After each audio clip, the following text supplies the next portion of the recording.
IB Nation, Notre Dame fans everywhere, welcome back to another edition of the Irish Breakdown Podcast.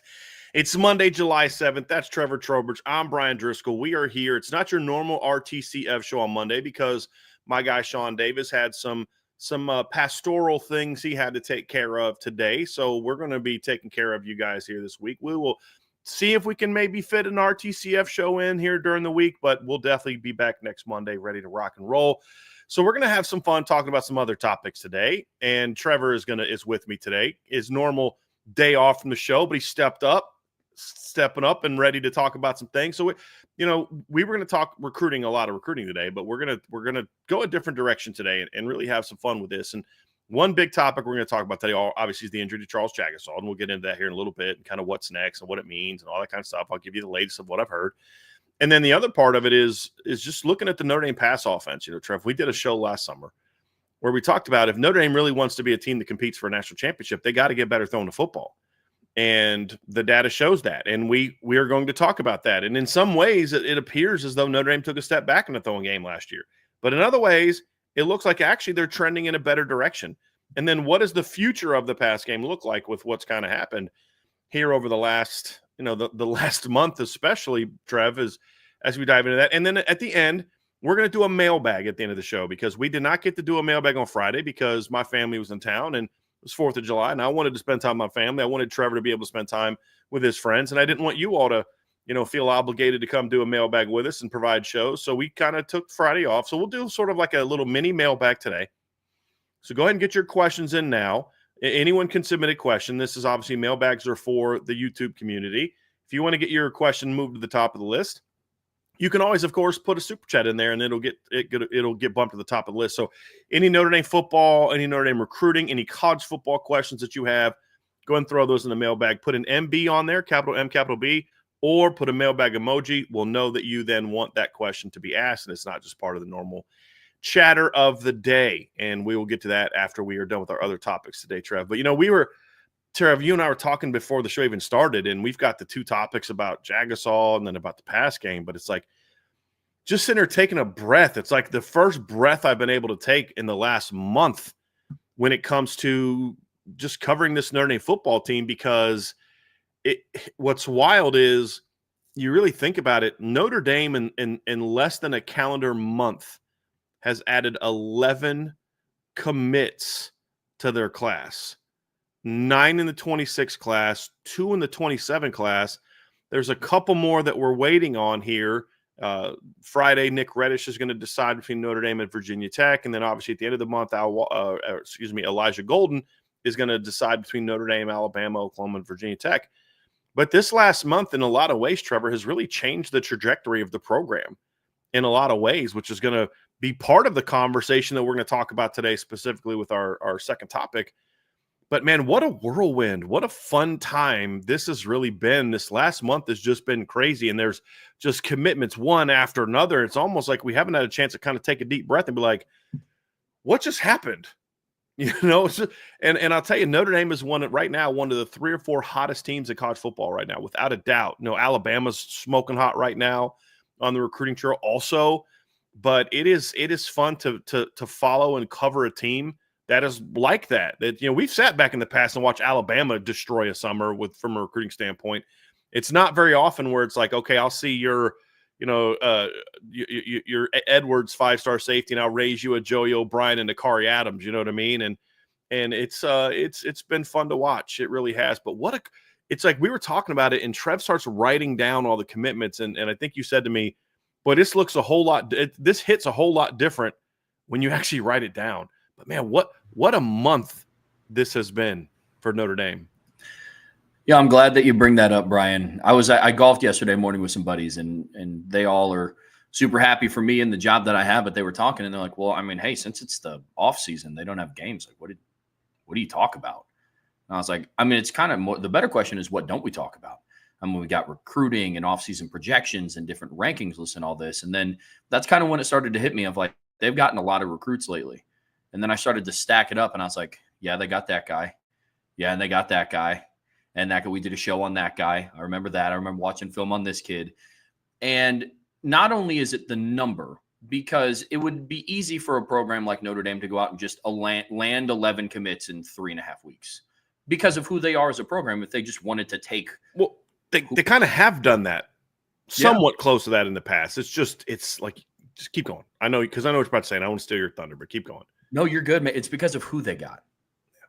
And that to me is something that I haven't seen before. Because Bryan, to your point, I mean, I've been a Notre Dame fan long enough where I've seen it, all the graphics come out on Twitter and you see all this other stuff, so-and-so is committed to Notre Dame. I've seen them go on runs like this. But what makes this run unparalleled to anything that I've seen is the quality of players that are coming in, the magnitude of these players. Joey O'Brien, Kari Adams, Ian Premer, Caden Finley, Larry Fitzgerald's son, Devin Fitzgerald, Braden Robinson, like all these guys. You go and think, I mean, they've brought in 7 offensive commits in 3.5 weeks. 5 of them are pass catchers. That's not too bad for a school that doesn't throw the ball. You know what I mean? And high-level pass catchers. I mean, you've got a couple top 100 guys in there. You've got speed in there. It has really been just a wild ride and a fun ride. There's not, and they're not done. I mean, obviously, you're getting close to the 2026 class being done, but there's going to start to be some 27 guys popping here, over the next month or so as well, which just makes this all just a lot of fun. I think I said to you, and I said to my dad this weekend, so, this is the most fun that I've had. This last really year has been the most fun I've had as a covering Notre Dame, certainly, but outside of maybe like my first year, because my first year, just the newness of it was pretty awesome.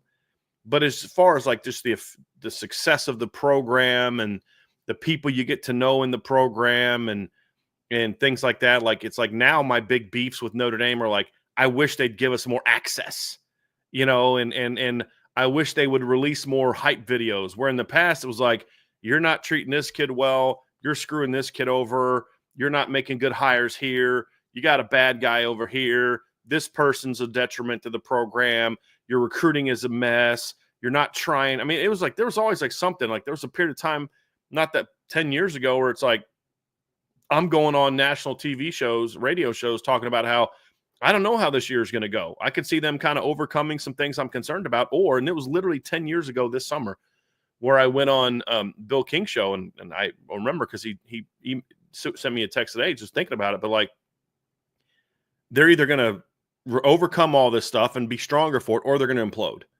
And they imploded. And, you just think, because this last decade starts with the 2016 season. So you just think about where we've come since then. And you're like, man, this has been a fun ride.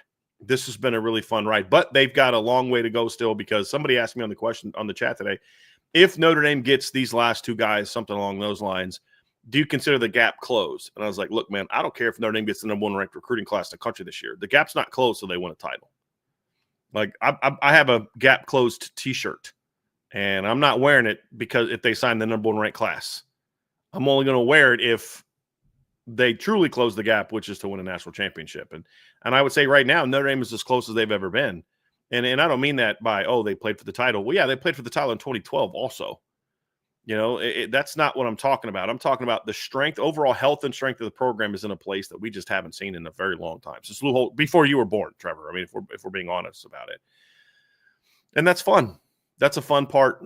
That's a fun part of this whole thing. So I'm excited about it. I'm ready to kind of dive into some fun topics this week. You and I are going to have a lot of different things to discuss. We're going to preview tight ends, and I think, was it safeties this week, Trev? Is that the other one that's on the schedule?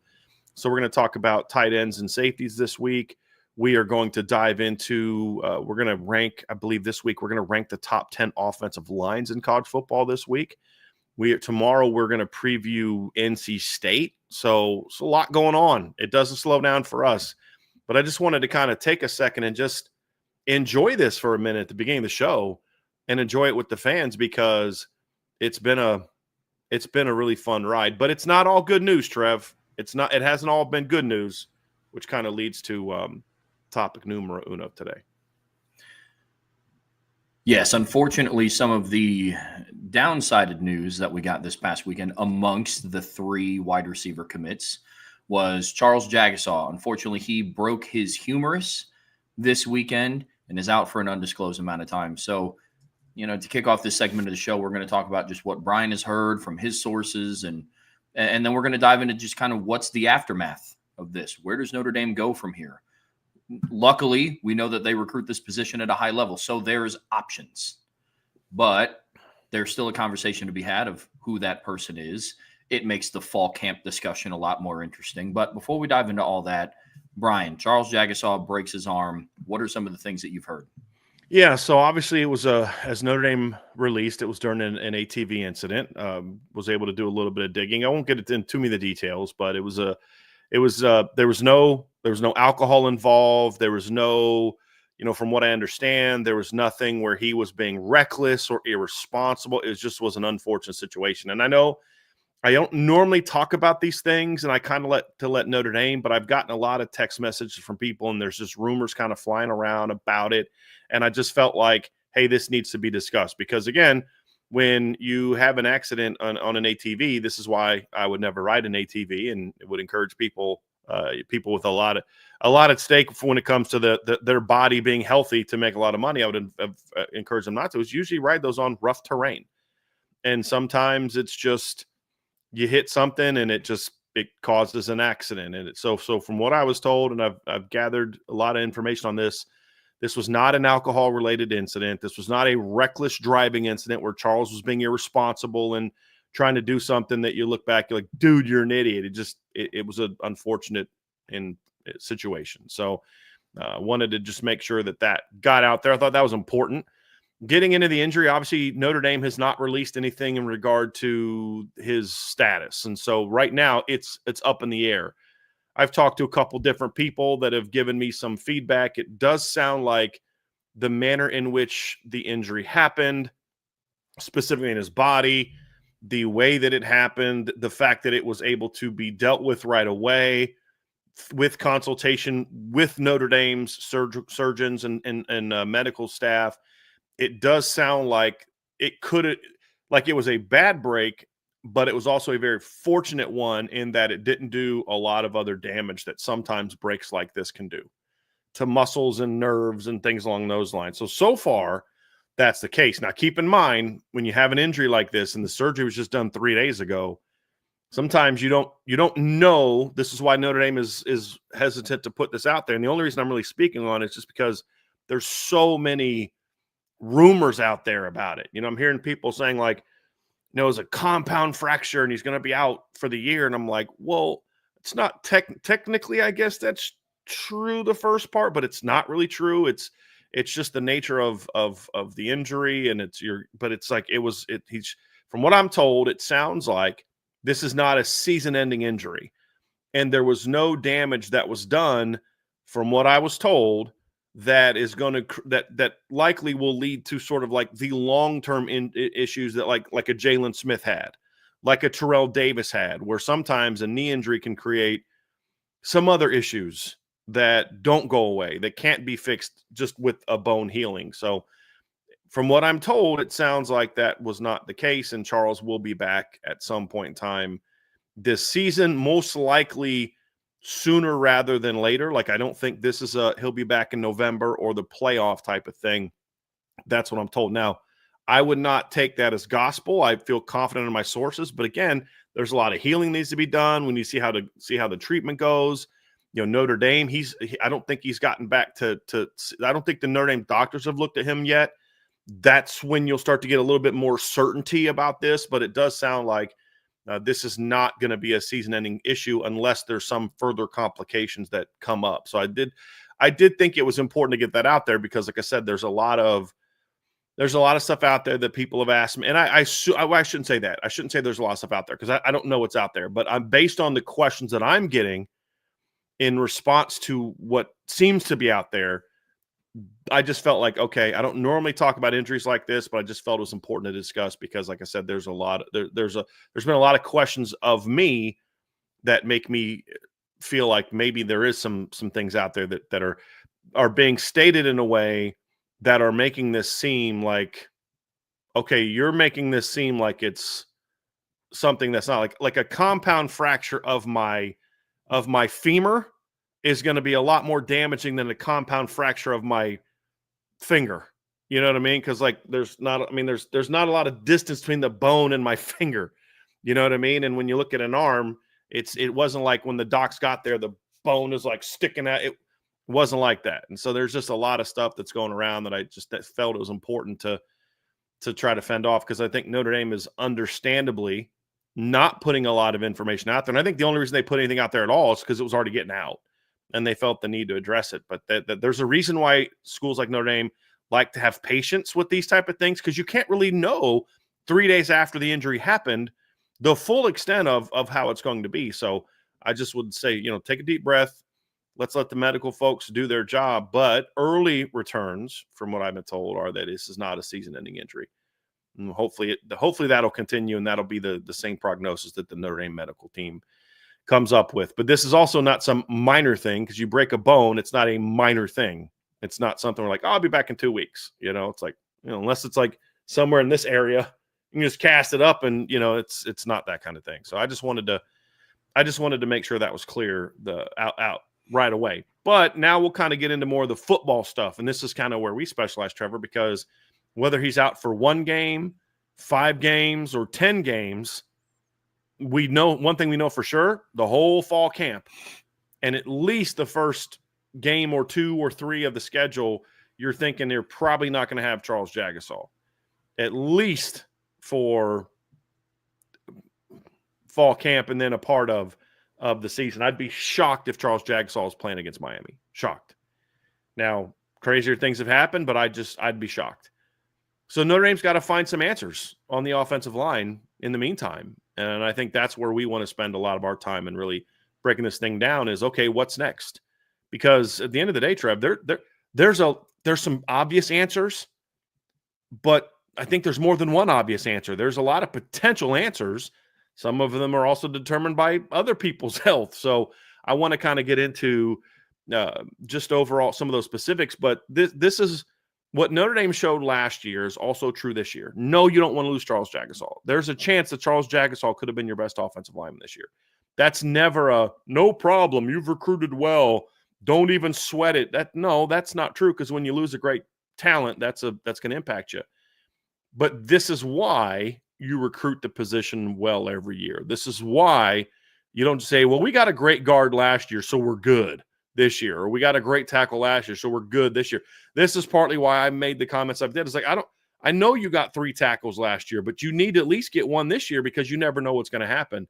And this is an example of why. But if there's a position where Notre Dame could lose a stud and say, I think they're going to be okay, to the point where they should be able to still put a pretty good offensive line on the field or unit on the field, it's the offensive line. When you can look back to last season and kind of look at what Joe Rudolph's and Mike Denbrock's resolve was when they had to overcome the injuries that they had last season.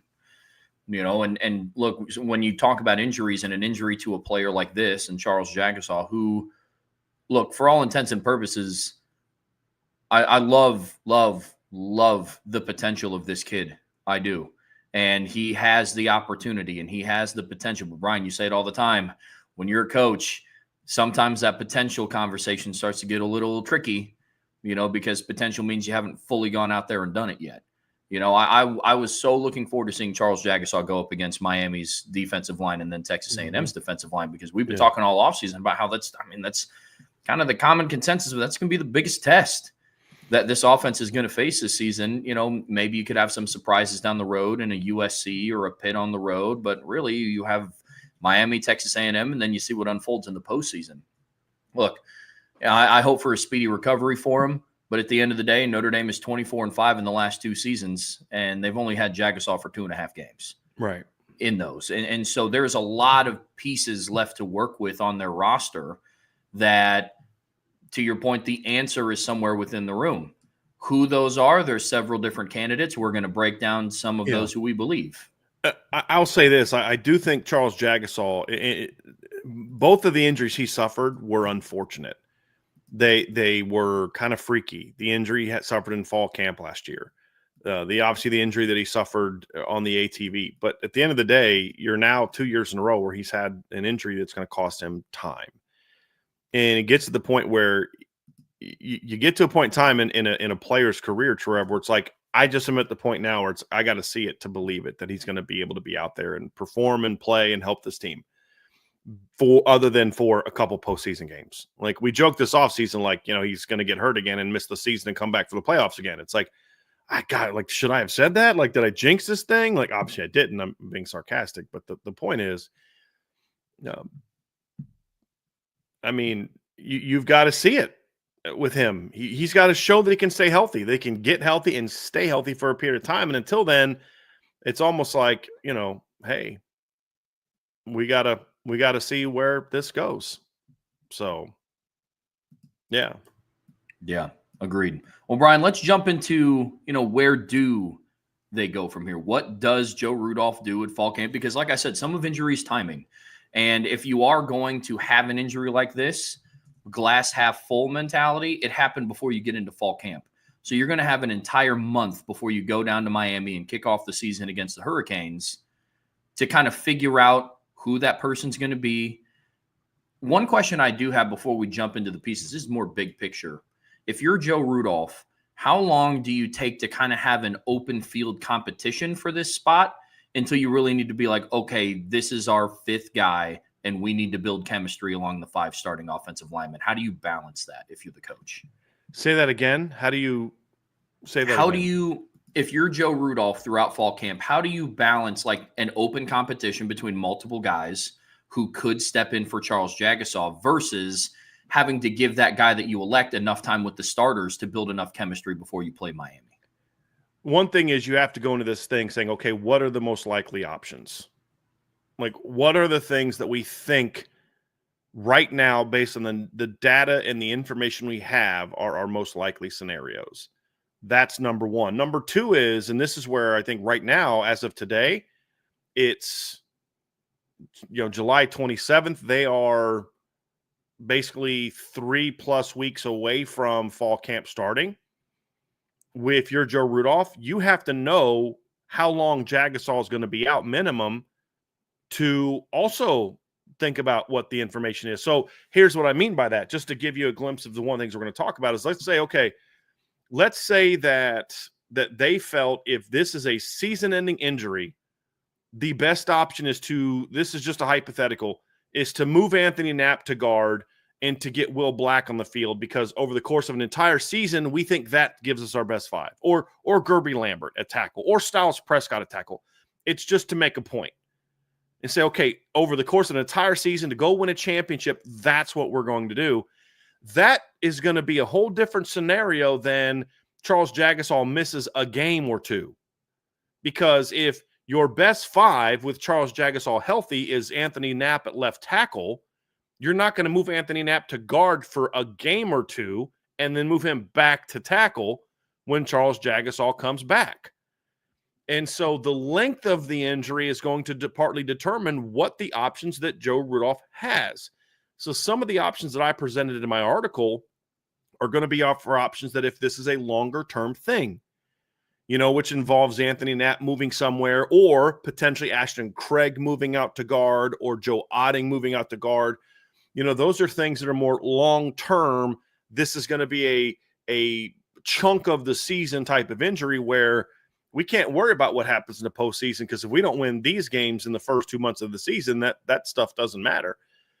And so that factors into this as well, Trevor, is how long is he going to be out? Because if he's out for a long period of time, that opens up more conversations that you need to have as a staff. Whereas if he's just going to miss a couple games, then your conversation as a staff is going to be a whole lot different. So, like I said, I've been told he shouldn't miss a lot of games, but I'm not taking that to the bank, because I want to wait till we see Notre Dame's medical team get a look at him and see what he says, because that's going to impact what you do. So I think the first thing that Joe Rudolph needs to be told is, how long is he going to be out? Because that's gonna change some of the scenarios. And we'll talk about both in this show, because we don't know specifically. I can tell you what I've been told from a couple of different sources, but we don't know until the Notre Dame medical team gets a chance to look at him. We don't know how long he's going to be out. But so we'll dive into both. So I think that's the first thing, Trevor, is how long is he going to be out? And then the second thing is, what are the most likely scenarios and then you set up the competition to create those most likely scenarios. But at the same time, do you then open up some opportunities for maybe some unlikely scenarios to get an opportunity to step in and start? Nobody at Notre Dame was talking about Sam Pendleton earning a starting job when fall camp kicked off. No, nobody was. When Charles Jagusah got hurt, we weren't really talking about Sam Pendleton starting on the offensive line because we were just thinking, how are they going to replace Charles Jagusah? There wasn't a conversation of, well, are they going to replace Pat Coogan and Rocco Spindler also? So that's the other thing too is but you need to be able to give some of those guys opportunities to then go show whether or not they're capable of thriving. So I think that's a big part of it, Trev, is just what do you think is most likely, and then opening up opportunities for some of those things, and then opening up opportunities for maybe some unlikely things like, hey, I've always wanted to see what this kid can do at guard. Let's give him a crack at it. And there's a couple issues like that, or a couple opportunities like that we'll also get into and have a conversation about. But I think that's the biggest thing. And right now we're going to talk about both short-term and long-term options. And some of the short-term options could also be long-term options. That's where the battle in fall camp is going to be determined.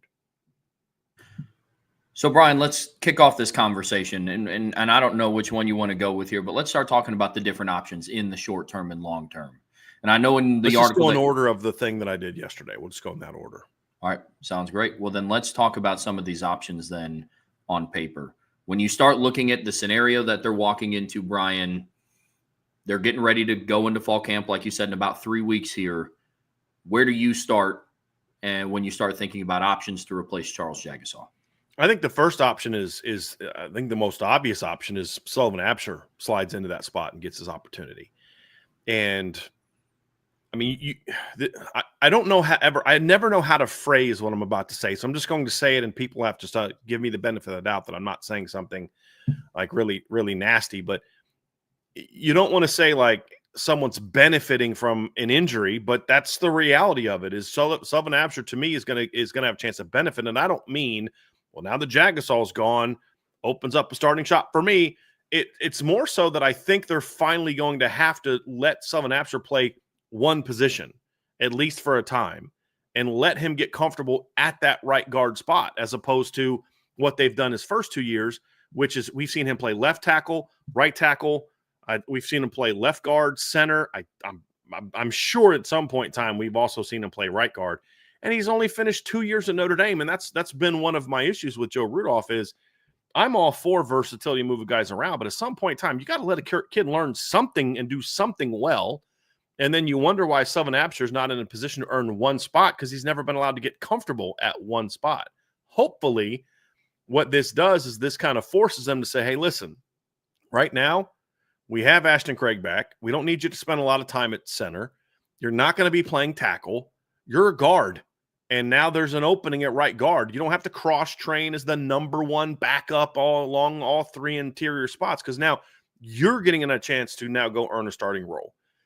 And that's what I think the most obvious thing is. So if I'm Joe Rudolph, the one thing I'm doing is I'm sitting Sullivan Absher down when he gets back from his vacation because all these kids were out of town on different 4th of July vacations, and we're going to sit down and say, hey, man, right guard, that's your spot right now. That's what you're going to learn. That's what you're going to work on. That's what I expect you to come in and focus and say, hey, look, I'm going to get you're getting an opportunity to earn a starting role. Now you got to go earn it. Now this isn't going to be handed to Sullivan, but that is something that I would like to see him do. And honestly, Trev, when we saw him in limited opportunities last year, I thought he performed well. I mean, a lot of the young backups, and this is where you give Joe Rudolph a lot of credit, is a lot of the young backups. I thought Gerby Lambert looked good when he came off the bench last year in mop-up duty. I thought Sullivan Absher looked good in mop-up duty. I thought that Chris Tarrick looked good in mop-up duty. I thought that Joe Otting looked good in mop-up duty. So, those guys were clearly getting ready to play, and now they're going to get an opportunity to go out there and say, hey, look, this is your shot, right? And, last year, Sullivan Absher got a chance of playing 10 games.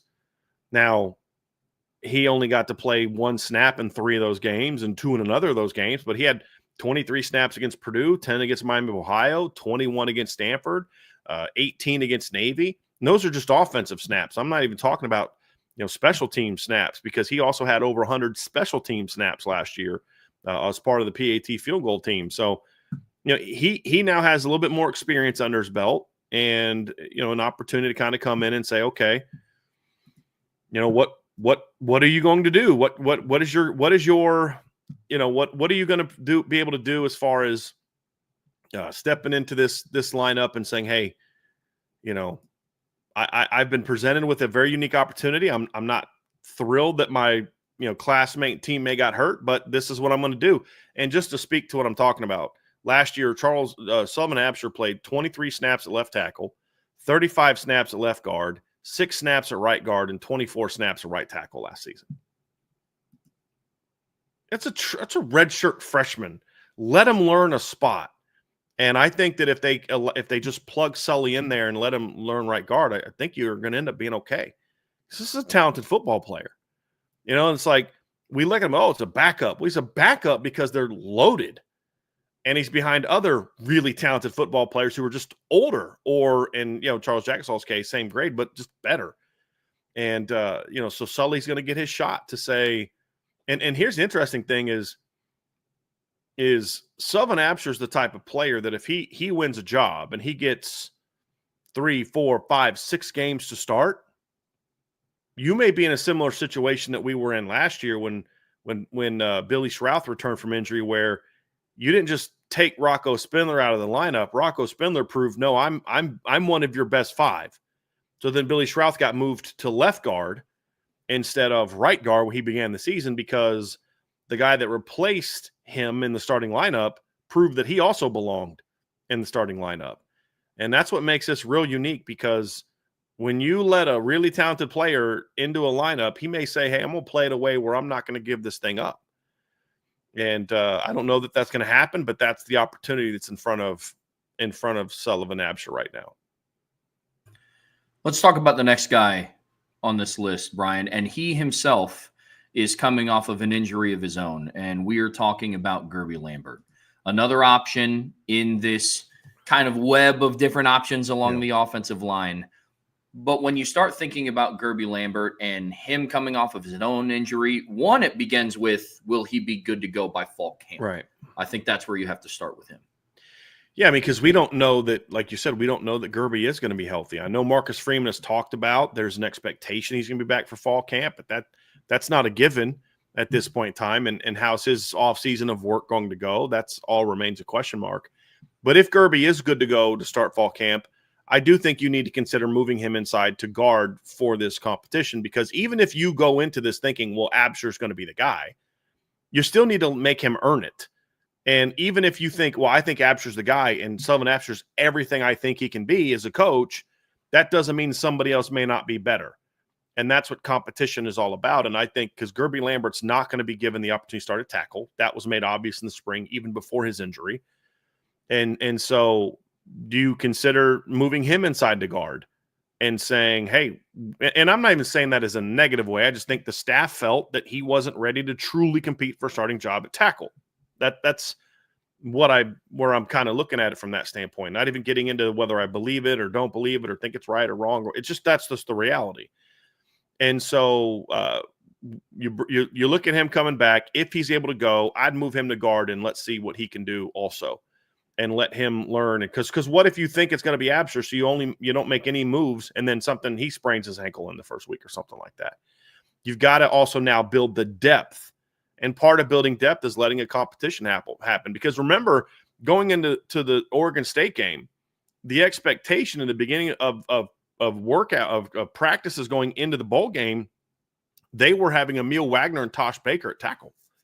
They weren't anticipating Charles Jagusah playing tackle going to the bowl game. He finished the season playing guard against Stanford in the last game of the regular season, but they allowed a competition, and Charles forced his way onto the field, and then they ended up moving Tosh over to right tackle. Charles starts at left tackle, and Emil's not starting.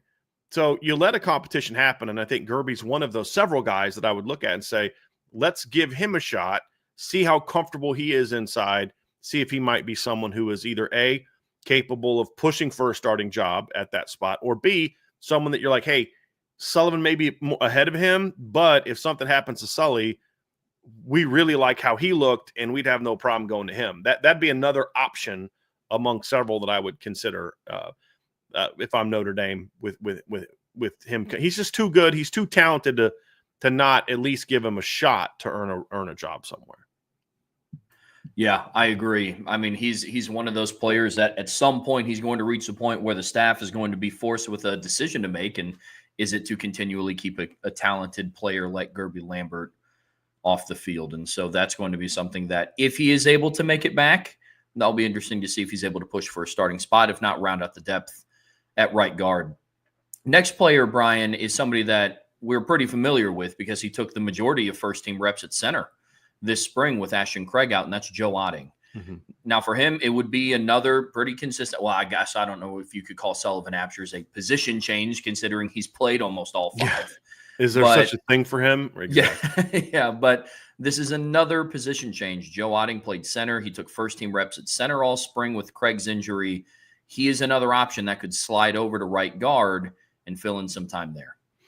Yeah, this is an interesting one, Trev, and I want to talk about him and Ashton Craig together on this one, because one thing that I've brought up is the potential of, in the past, and this is just thinking through what are potential 5 best options, not even saying this like this is what they should do, but just something to think about as you're trying to think about what is our best 5 is, with Ashton Craig coming off of injury, is there any thought to moving him to guard and letting Joe Otting play center or somebody else play center?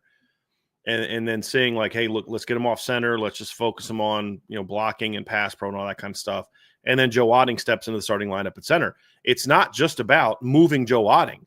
It could be like, hey, we think Joe Otting and Ashton Craig are both part of our best 5, because this isn't always just about, okay, who do we want to be the right guard? It's about how do we find our best 5-man combination? Is there any conversation to, hey, let's look at, we think Joe Otting and Ashton Craig are both potential top 5 guys for us. So then the conversation is, okay, is it best to move Joe to right guard and let him play there? Or is Joe more comfortable at center and we think Ashton could move out there and thrive in that role? Because that'd be a little bit of an easier change back if Charles Jagusah does return at some point in time, is you could just move Ashton back to center in that situation. They may say, hey, we don't want to do that. We think Joe can handle guard just fine. Because remember, Joe Otting was not a center in high school.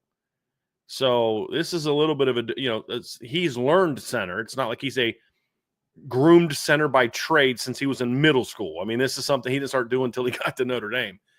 But they could look at that as well, Trevor, and say, okay, we think these 2 are 2 of our best 5, or potentially 2 of our best 5.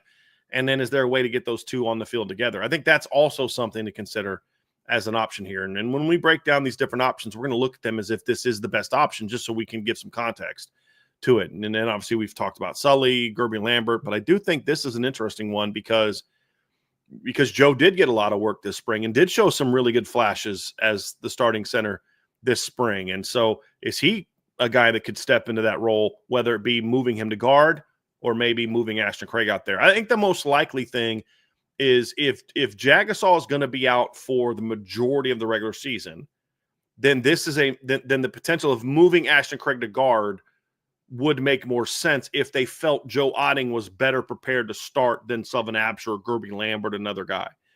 If Jagusaw is going to be back in a month, within 3 to 4 games, then I don't think it makes as much sense to move your center away from center if you're going to then move him back when the other guy returns. That just doesn't make as much sense to me. So I think this particular move is going to be impacted as far as whether or not Craig moves will be impacted by the length of Charles Jagusah's injury status. If it's a shorter term thing and Joe Otting is in the mix, I would assume it's most likely then Joe moves out to guard. That's kind of how I think about it. So shorter term injury, meaning sometime within the first half of the season, I think if it's Joe and Ashton together, it's most likely Joe moving to guard. If this was more of a long-term, entirety of the regular season type of injury, then I think they might be more open to, or at least I'd be more open to Joe being at center and Ashton moving out to guard, because then it's like, this is our starting lineup. This is basically what our starting lineup is going to be. Because you can't assume a guy that misses an entire regular season again is going to be able to come back and step in the same way that he did last year. You don't know how that lost development is going to impact him. So that's why I would look at that one as well. So those 2 kind of go together.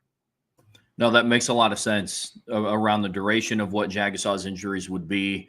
The next option is a true freshman stepping into the starting lineup, not at right guard, but at left tackle, which would then kind of cause a chain reaction of somebody being moved.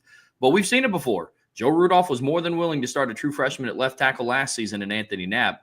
But now that Will Black is on campus, he adds another element to this conversation. Yeah, no, this is one of those options to me, and you could even throw Styles Prescott in this conversation, but I think Will Black's the more likely option here.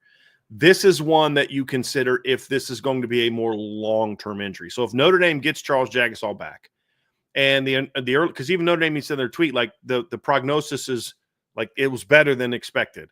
So let's say Notre Dame looks at it and they're like, okay, he's going to be back in the first month of the regular season. Let's just say that's what they decide. So he misses all of July, misses all of August. He's back by the end of September.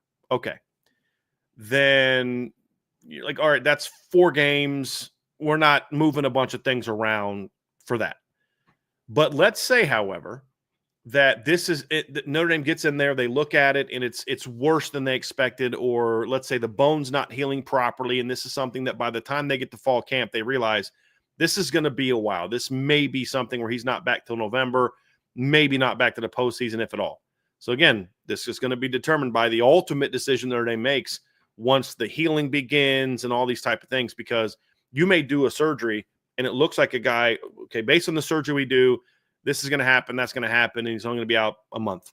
But then you get in there and like the healing starts and the bone's not healing properly, or something happens, and then all of a sudden it turns into a longer thing. That's why I said with these things, there's never like it's just this long, no matter what. Some guys injure their ankles and they're back in a week. Some guys have the same exact injury and they don't come back for over a month. You just never know how the human body's going to react to certain things. So if this turns out to be something that's a longer term thing, this is a more viable option, because now it's not so much about Anthony Knapp can't play left tackle. It's more about what is our best 5-man combination. And the staff feels that having Will Black in the starting lineup gives them a better long-term answer than Sullivan Absher or Joe Otting or Christopher Tarrick, who we're going to talk about in a second, or Kirby Lambert. Then it would make sense to have Will Black step in at left tackle and move Anthony Knapp inside, because obviously the staff thinks that Anthony Knapp has interior potential, because that's what they told him they wanted him to play when they recruited him. And so I think it would make sense to then make that move if you feel like Will Black is one of your best 5. And then now you're making a more permanent move, because if this is the thing about this one that makes this one a little bit tricky. This is a move that you're making because you're just saying this is going to be our 5. And if Charles comes back ready, great.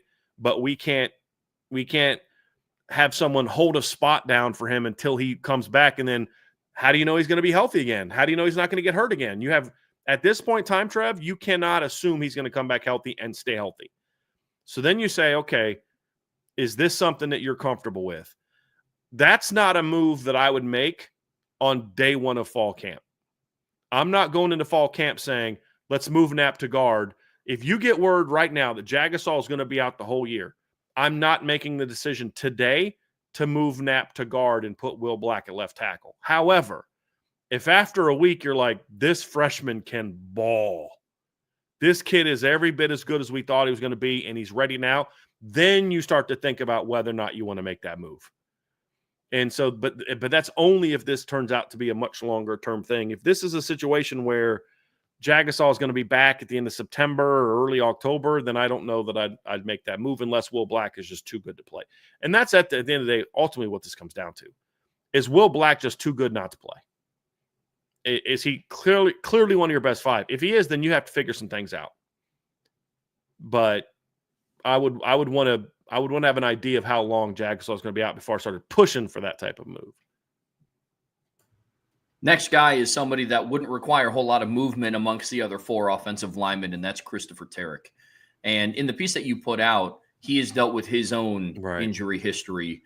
And if he didn't have that previous, because he had 2 injuries last season. Yeah, I think a shoulder and a foot. Yeah, that's 2 different things he had to deal with. Well, like this offseason, he missed all spring because of dealing with those 2 injuries. But you even went as far to say in the piece that you put out in boards.irishbreakdown.com is that, look, if he didn't have his own injury history, he'd be significantly higher on this list. For me, he would be for sure.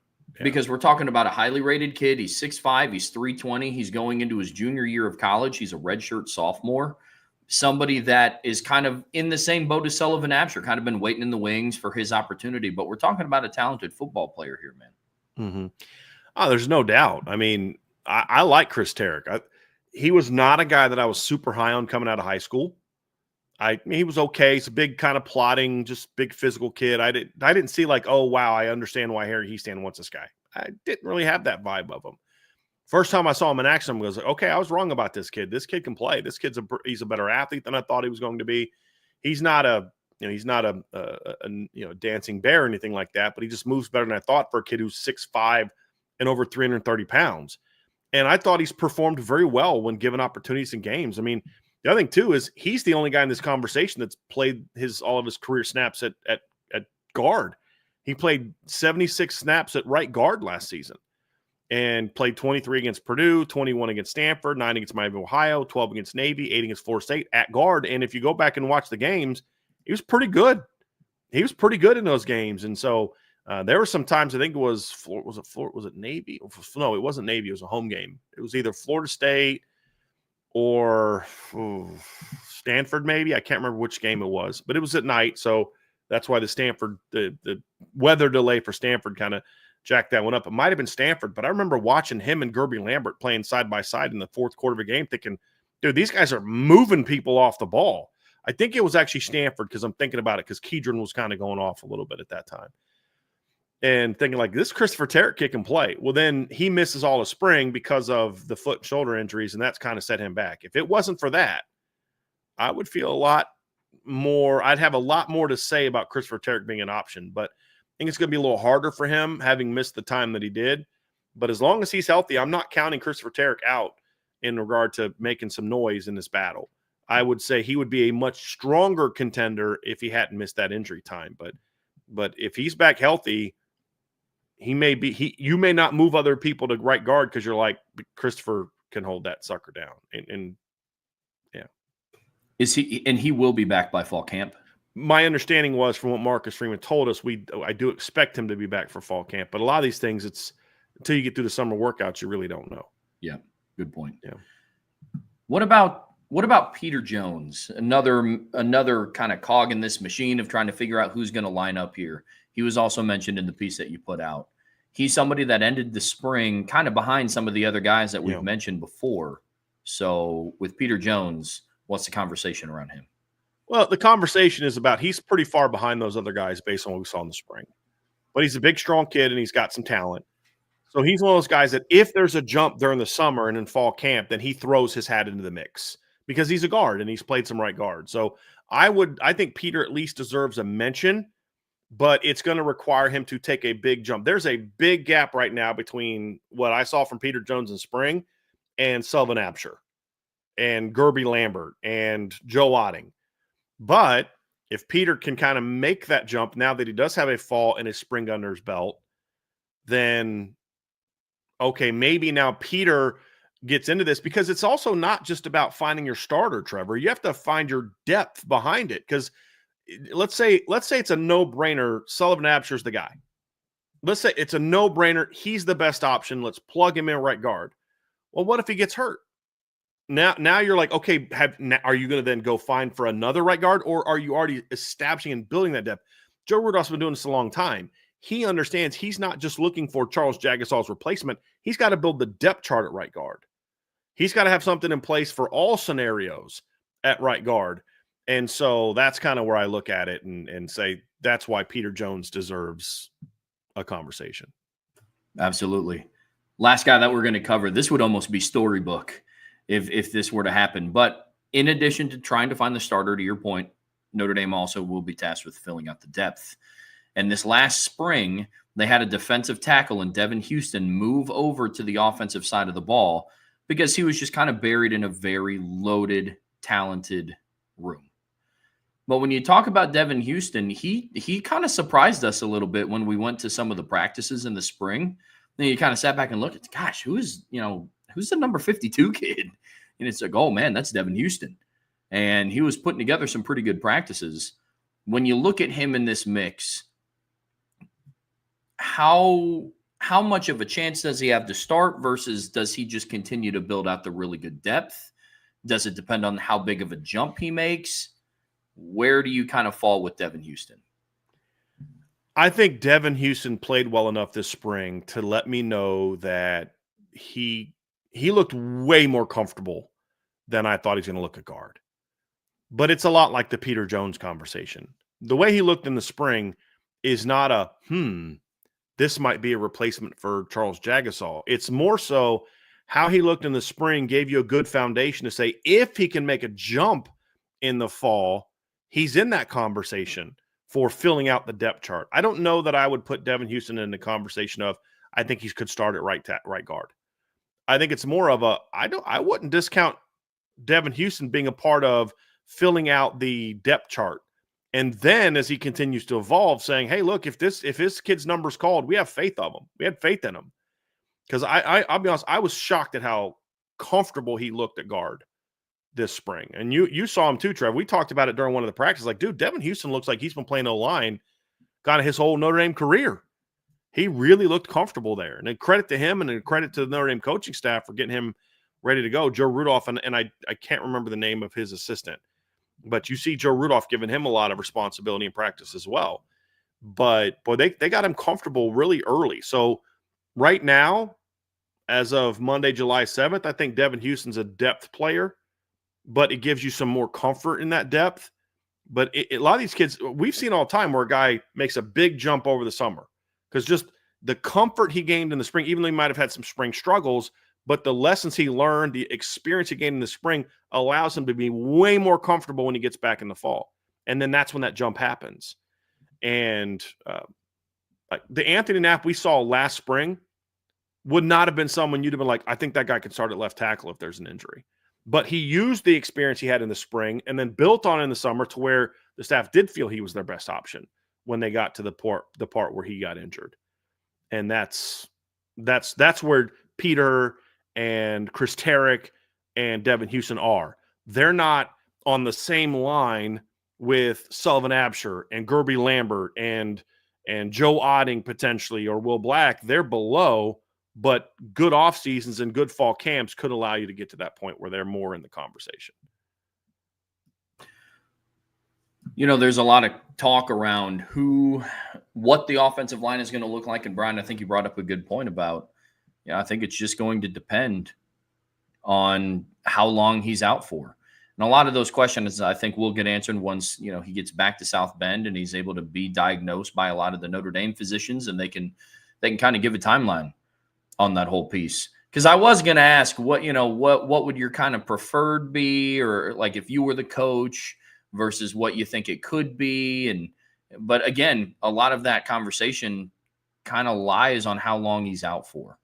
And you hope that he's able to make a speedy recovery. But you're right, man. Look, at the end of the day, we're going on year 2 consecutively of just talking about the potential there. So somebody's going to have to step up regardless. Mm-hmm. Yeah. If I had to guess right now, if I had to make a prediction today, okay, Bryan, you have to predict today what's going to happen. I just think it's Sullivan Absher steps into that spot. And I think he'll be fine. You have to have plans beyond him because you never know. What if he gets hurt? What if he doesn't perform well? There's all types of things that could happen. It all comes down to building out the depth chart. But if you were going to ask me, if I'm in Joe Rudolph's shoes today, I know I'm not going to have Charles Jagusah for the opener. So right now I'm just thinking about how do we go win that opener? Then when you find out more, then you can adjust accordingly. But if I was looking at it right now, I think if fall camp started tomorrow, I'm putting Sullivan Absher at right guard and let's see what he can do while I figure out what the depth behind him is. That's what I would do. The full plan of is if we were starting fall camp tomorrow and I had everybody else healthy, so I knew I had Gerby Lambert, I knew I had Christopher Tarrick, I'd probably give Gerby Lambert some reps at right guard too and see how he looks. Yeah. And if he looks at all comfortable, then I'd leave him there and let him compete. If he looks completely out of his element, then I move him back to right tackle and say we're going to have better options there than Gerby. Because you never know what a guy's going to look like when you move. Some guys move to guard and they look great. Some guys move to guard and it's like, okay.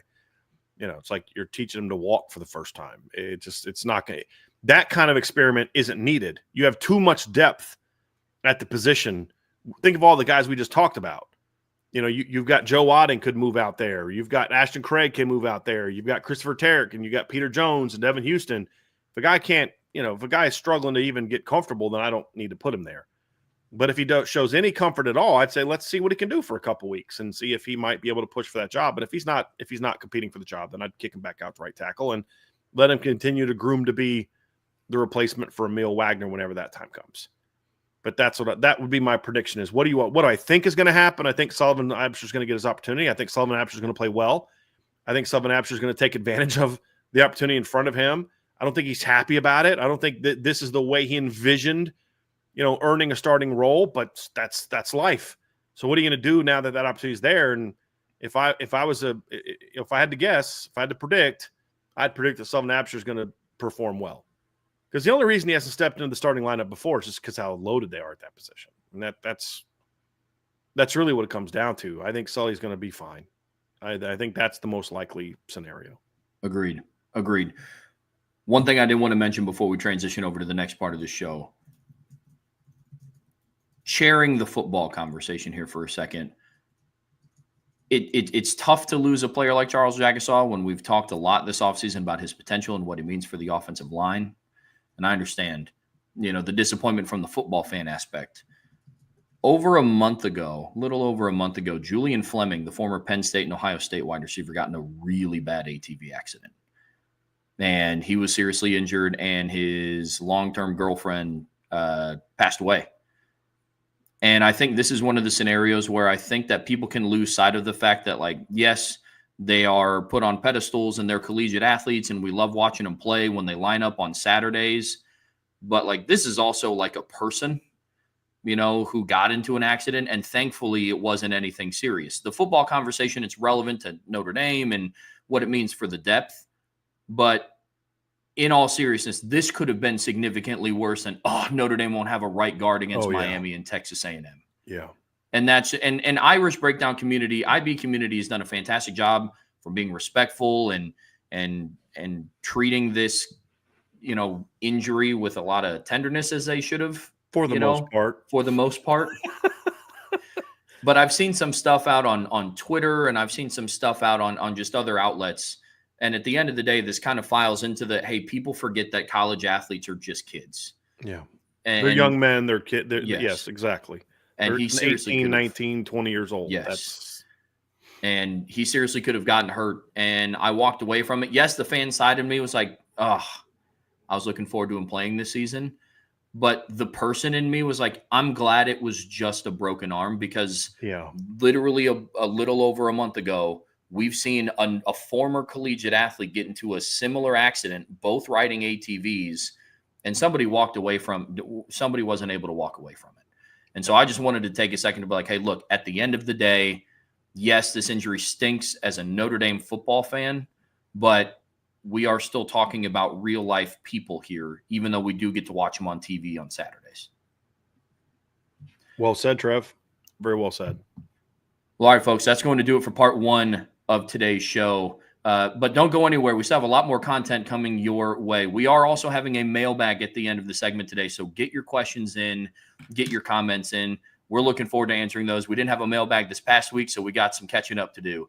But before we get there, please be sure to hit that like button, that subscribe button, that notification bell. Share this podcast with your friends and family.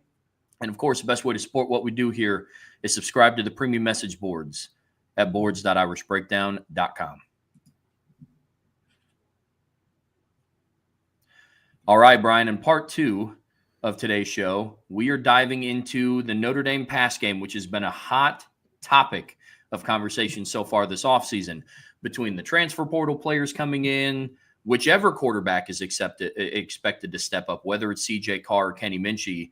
The downfield vertical passing game is expected to take a jump, but they kind of need to this season if they want to make it back to the championship.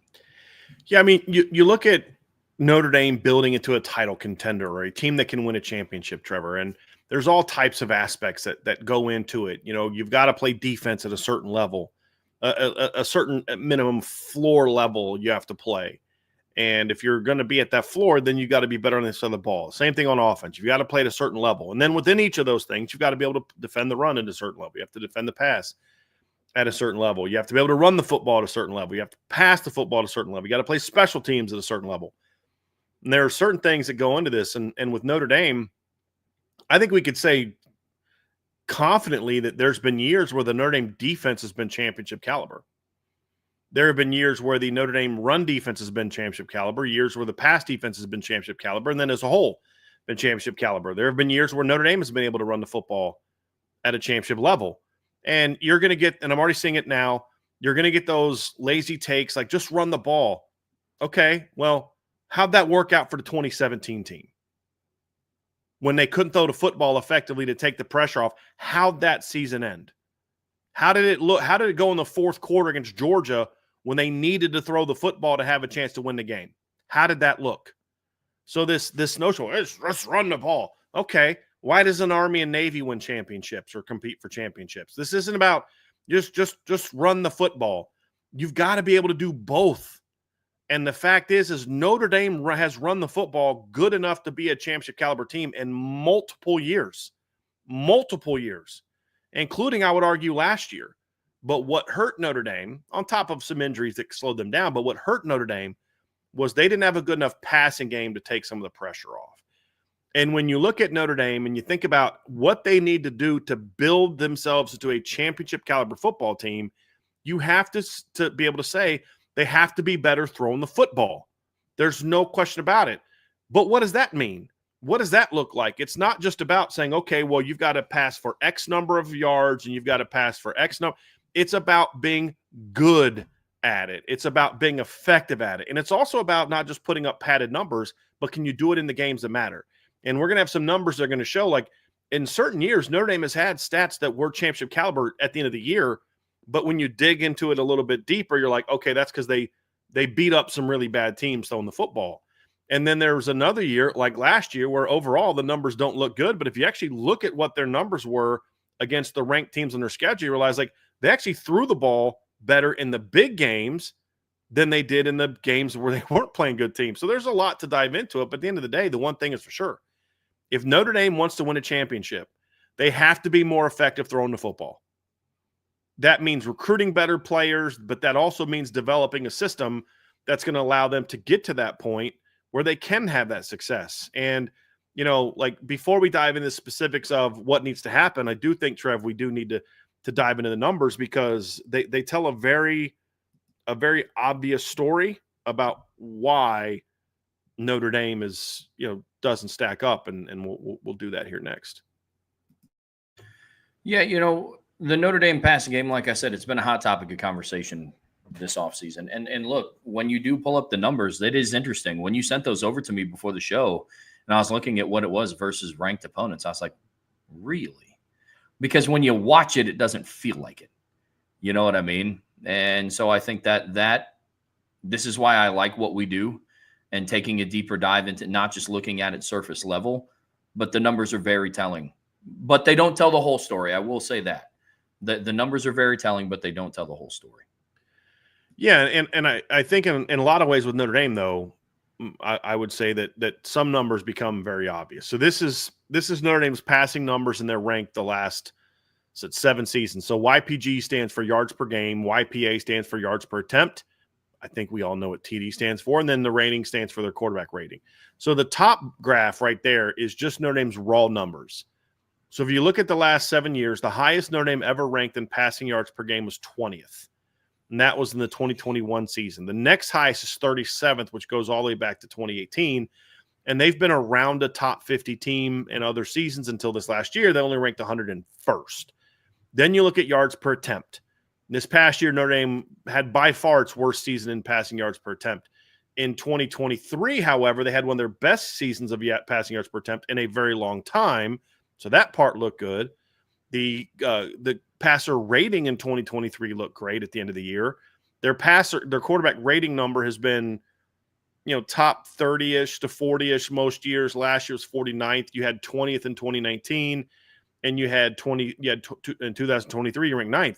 Well, those two numbers in 2019 and 2023 both those are championship numbers. But the bottom graph tells you a different story. And that graph is Notre Dame's success against ranked opponents. This is from CFBstats.com. And my understanding is it's teams that were ranked at the end of the year on the AP poll is what I think that means based on what it says. And you see what's interesting is last year, Notre Dame ranked 101st in passing yards per game. They ranked 59th in passing yards per game against ranked opponents. They were over 200 yards, which means they threw more and more effectively against ranked opponents. They went from 79th in yards per attempt, 29th. They ranked 9th in college football in touchdowns, and they ranked 18th in passer rating last year against top 25 opponents. The year before, with all the high numbers, 9th in quarterback rating, 12th in yards per attempt overall, they ranked 18th in passer rating, where the year before they were 33rd. The yards per attempt were almost the same last season in that. And you see a big drop-off in yards per game. They were over 30 points less yards per game against ranked opponents, whereas last year they actually threw for more yards against ranked opponents by 2, but still threw for more yards than those teams. And so what you see, Trevor, is even in some years where maybe the numbers look good, the numbers against ranked opponents don't look good. There's 2 exceptions, and I think they're worth mentioning. Number one is Notre Dame in 2021 ranked 4th in passing yards against ranked opponents. They passed for 383 yards against ranked opponents. If Notre Dame would have thrown for 383 yards against ranked opponents last year, they probably would have won a national title. But we need to remember that part of the reason that they ranked at 383 yards per game is because they only played 2 ranked opponents all year, and that was Cincinnati and Oklahoma State. Notre Dame passed for 257 yards against Cincinnati, 1 touchdown, 2 interceptions. They had a quarterback rating under 100. That was their worst of the season. They were a quarterback rating of 95.40. Just to give you a sense of how bad that is, there's only been 3 games since then where Notre Dame ranked under 100, had under 100 quarterback rating. It was Marshall 2022, it was Clemson 2023, and it was Northern Illinois 2024. Do you know what Notre Dame had in common in all 4 of those games, Trevor? They caught a L in all 4 of those games. And so I think that kind of factors a little bit into that. You could kind of see that. But so 2021, they had that game against Cincinnati, but then they also had the Oklahoma State game where Notre Dame threw the ball 68 times and passed for 509 yards. So I think that number is very misleading. So 4th in yards per game, but look at that next number right there, guys. It's that yards per attempt. They only had of the last 7 years, that 2021 season was their worst in yards per attempt. So even though it was by far their best in yards, worse in yards per attempt, which is why we don't just have yards on here. At the end of the day, yards don't matter a whole lot to me. It's your effectiveness in those yards. And it was their worst season by far in yards per attempt in ranked games. Because in those 2 games against ranked opponents, they averaged 5.6 and 7.5 yards per game, which ranks 51st. It was their worst season in quarterback rating against ranked teams by far that season. And then 2019 looks good on paper, but a lot of that is because of what they did against Navy. So that year in 2019, the ranked opponents that Notre Dame played were Georgia, Michigan, and Navy. Against Georgia, they only averaged 5.9 yards per attempt and had a QB rating of 116.38, 2 touchdowns, 2 picks. Against Michigan, they were under 100 on the quarterback rating the only time that season, and they lost that game. Averaged 4.6 yards per attempt and had 2 touchdowns, no picks. The quarterbacks went 11 of 29. Then you had the Navy game where the quarterbacks went 16 of 22, 72.7% completion rate, 305 yards, 13.9 per attempt, 5 touchdowns, no picks. So even that number was skewed based on what you did against Navy. Your numbers against the 2 Power 5 teams that you played were abysmal in those 2 games. So it's not just about the raw numbers. The raw numbers are part of the part of the equation, but it's also that the Notre Dame pass offense hasn't been good against the better teams they've played. It's been very rare that you can think of a game against a team that they played where you thought Notre Dame threw the ball well.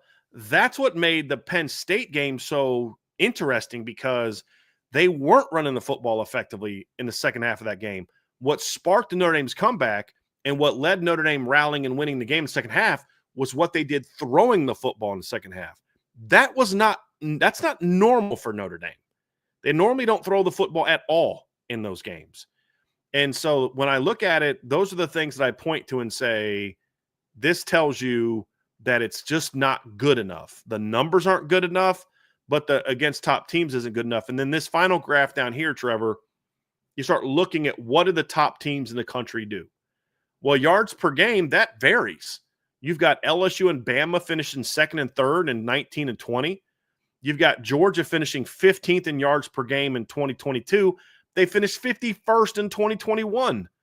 Clemson ranks 23rd in 2018. Ohio State's 29th last year. And then Michigan ranks 82nd in yards per game in 2023. So you dive into it. So then why are we talking about pass game because the yards don't matter? Look at the other numbers. The last 7 national champions have ranked between 1st or 21st in yards per attempt. And only one team, Michigan or Clemson in 2018 with a true freshman at quarterback, ranked outside the top 20. They were at 21st. The last 7 national titles are ranked 1st, 4th, 5th, 6th, 15th, and 21st in yards per attempt. The last 7 national champions have ranked 1st, 2nd, 3rd, 4th, 6th, 8th, and 13th in quarterback rating. Notre Dame has ranked in that period of time 9th, 20th, 32nd, 43rd, and 49th in rating. Notre Dame in the last 7 years has ranked 12th, 31st, 37th, 41st, 44th, and 79th in yards per attempt. See the difference? That's why you look at this offense and say, I can definitively say they're not throwing the ball well enough, but it's not yards that tells us that answer, because LSU and Bama in 19 and 20 threw the heck out of the football, ranked 1st and 2nd and 3rd in yards per game. Georgia in 2021, that next year after that run, ranked 51st in passing yards per game. Michigan 2 years later ranked 82nd in passing yards per game. It's not the yards per game. It's how good are you at it when you do it. Because Bama and LSU ranked 1st and 2nd in quarterback rating. They ranked 1st and 5th in yards per attempt. Georgia in 21 and Michigan in 23, who ranked 51st and 82nd in yards, ranked 5th or 6th and 15th in yards per attempt and 4th and 8th in quarterback rating. So what that simply told us in 2023 and 2021, it was that the yards don't matter as much as in, are you good at it when you need to do it? And that's the difference. If you can do that, then I think that gives you an opportunity to go out there and say, hey, listen, we don't have to throw the ball for 300 yards a game, but whenever we throw it, we've got to be good at it. And we've got to be able, whether that's efficient or whether that's making big plays, whatever the case may be. I mean, look, Notre Dame, Michigan did not rely on J.J. McCarthy to carry that team in 2023. I mean, heck, against Penn State in a road win over Penn State, he went 7 of 8 for 60 yards. But against Bama, in the second half, they needed him to make plays, and he made plays. He only passed for 221 yards, but he averaged 8.2 yards per attempt, and he had a 168.38 quarterback rating because he completed 63% of his passes, had 3 touchdowns and no picks. That got the job done. That's what that team needed. When he needed to make big plays, his numbers against Ohio State that year, he went 16 of 20, completed 80% of his throws. He had 1 touchdown, no picks. He only averaged 7.4 yards per attempt. But you know what he did? He had some big throws in the second half of that game. And if you go back and look in 2022 also, JJ hit some really big throws in that game, like down the field big throws in that game. The overall numbers weren't sexy, but it was effective. It was efficient. It got the job done, and that's what the Notre Dame pass offense has lacked. It's big play potential, a big play ability, and then just overall a lack of efficiency and effectiveness throwing the football. And that's why these numbers are out there, Trevor, is it's very clear. You have to be good at throwing the football if you want to win a championship. And it's not about throwing for a bunch of yards. It's not. It's about, are you good at it when it matters? mean, Notre Dame's had a couple seasons where the overall numbers, the raw numbers were good. I mean, if you look at Georgia's first title team, they went average 251.9 yards per game. Well, during that stretch, Notre Dame has been better than that. They were better than that in 18. They were better than that in 19. They were better than that in 21, and they were only 5 yards off of that in 2023. It's not yards per game, but look how big of a difference Notre Dame had in those seasons. 8 yards an attempt, 7.9 yards per attempt, 8.1 yards per attempt, compared to Georgia, who that year they only averaged 251.9 yards per game, was at 9.3 yards per attempt. Like, that's a different animal. And so I don't think Notre Dame ever needs to look like Bama did in 2020 or LSU did in 2019 to win a title, but they do need to start looking like Georgia and Michigan and Ohio State did in regard to yards per attempt and quarterback rating. That's where they have to get to. The good news is, Trev, and we'll leave these numbers up for a little bit for you guys to look at. The good news is Notre Dame has an offensive coordinator that showed not that long ago that it can build that type of offense, because 2 years ago, Mike Denbrock's last year at LSU, LSU was third in the nation in yards per game, but more importantly, they were number 1 in the country in yards per attempt, and they were number 1 in the country in quarterback rating. And that's the number that factors as well. In 2021, when Cincinnati went to the college football playoffs, their offense ranked 14th in the country in quarterback rating that season.